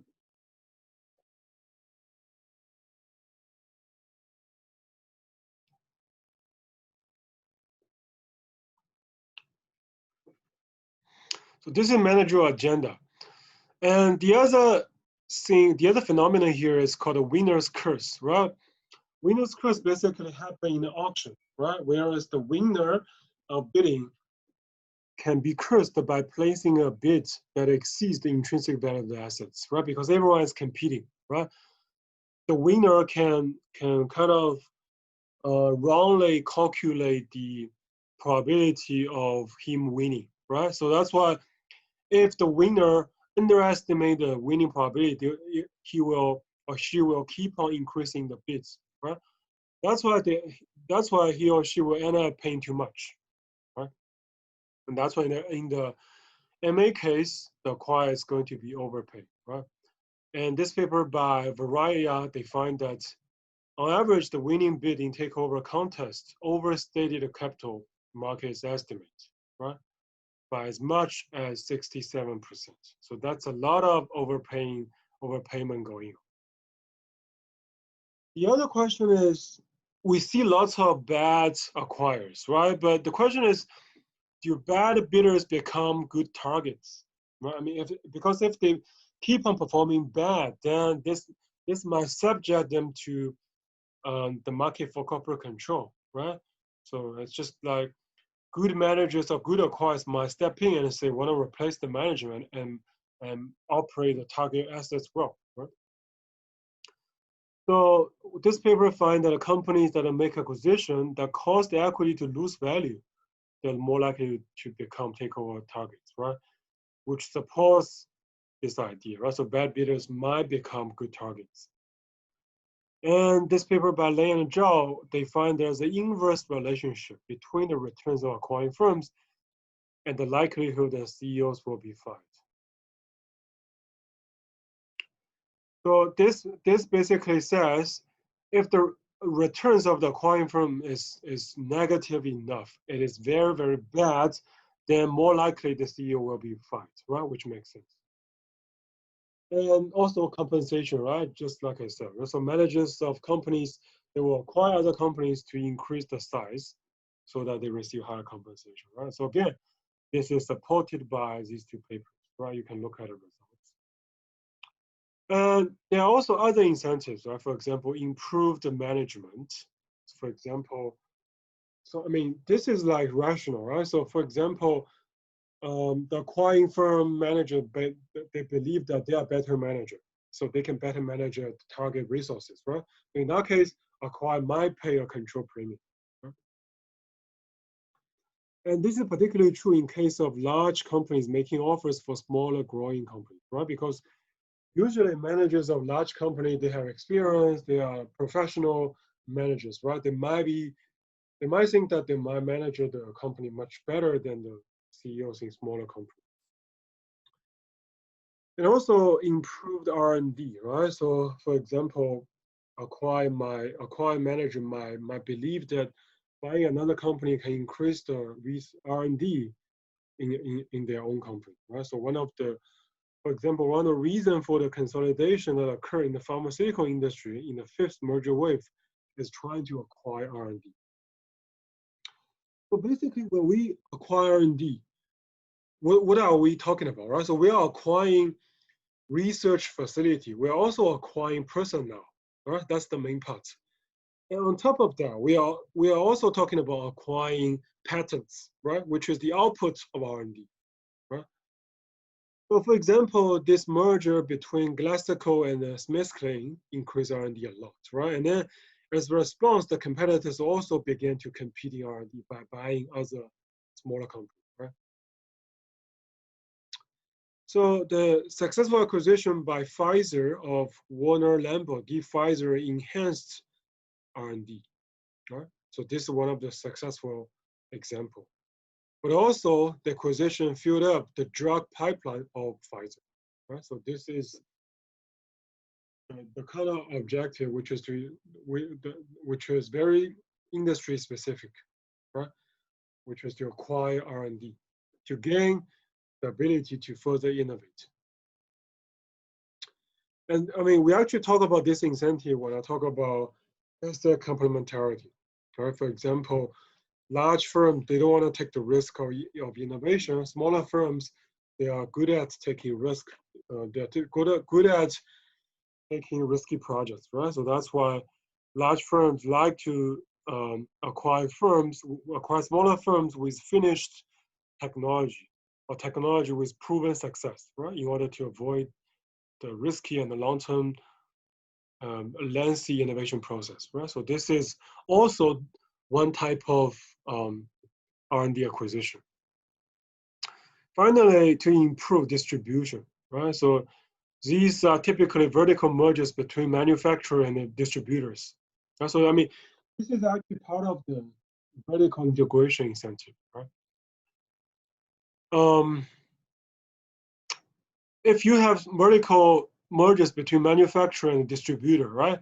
I mean, for example, the merger between AT&T and Time Warner, that might give competitor cause for concern, right? Because they're worried about being cut off from distribution channel, right? For example, Time Warner might actually, after the deal, might only provide the exclusive rights to AT&T, right? So this might worry the competitor. Right? So one example is Pepsi, right? So Pepsi example is that originally Pepsi has originally Pepsi did acquired the distributor, right? So basically in 1990, right? So that was back in 1990, right? So Pepsi spin off the bottling service. So bottling service is one of the distributor, yeah? Because at that time, the margin of the bottling service or the margin of the distributor might be very low. That's why Pepsi spun off, right? But then later, as time passes by, right? So by the late 2000s, Pepsi has they were kind of regretting losing control of the distribution, right? Because they have sold off the distributor to other competitors, right? Now they have to, even if they have like minority stakes in those distributors, right? Still, the distributor, they have to listen to they don't really maximize their interest, basically, right? Pepsi has to negotiate lengthy contracts with their distributor, and the distributor actually make strategy that is beneficial for Pepsi's competitors, right? So in that case, in like 2009, which was like 9 years after the first spin-off of the distributor, Pepsi actually bought back the distributor, right? Of course, by paying much more than they originally sold for. Yeah, so this is kind of the idea. So this is basically other motives, right? Finally, there could be tax motives. For example, acquisition may be effective means to secure tax benefits, right? But again, this depends on whether the transaction could be structured as a tax-free exchange, right? For example, if you can structure the deal as a stock-for-stock transaction, right, that can offer significant tax benefits. Right? Okay, so this is the merger strategy that we're going to talk about in topic 2. Next week, we're going to have a live session because I'm going to talk about case 1, and then you have about 1 week to finish case 1 and present. But we will talk about this next week.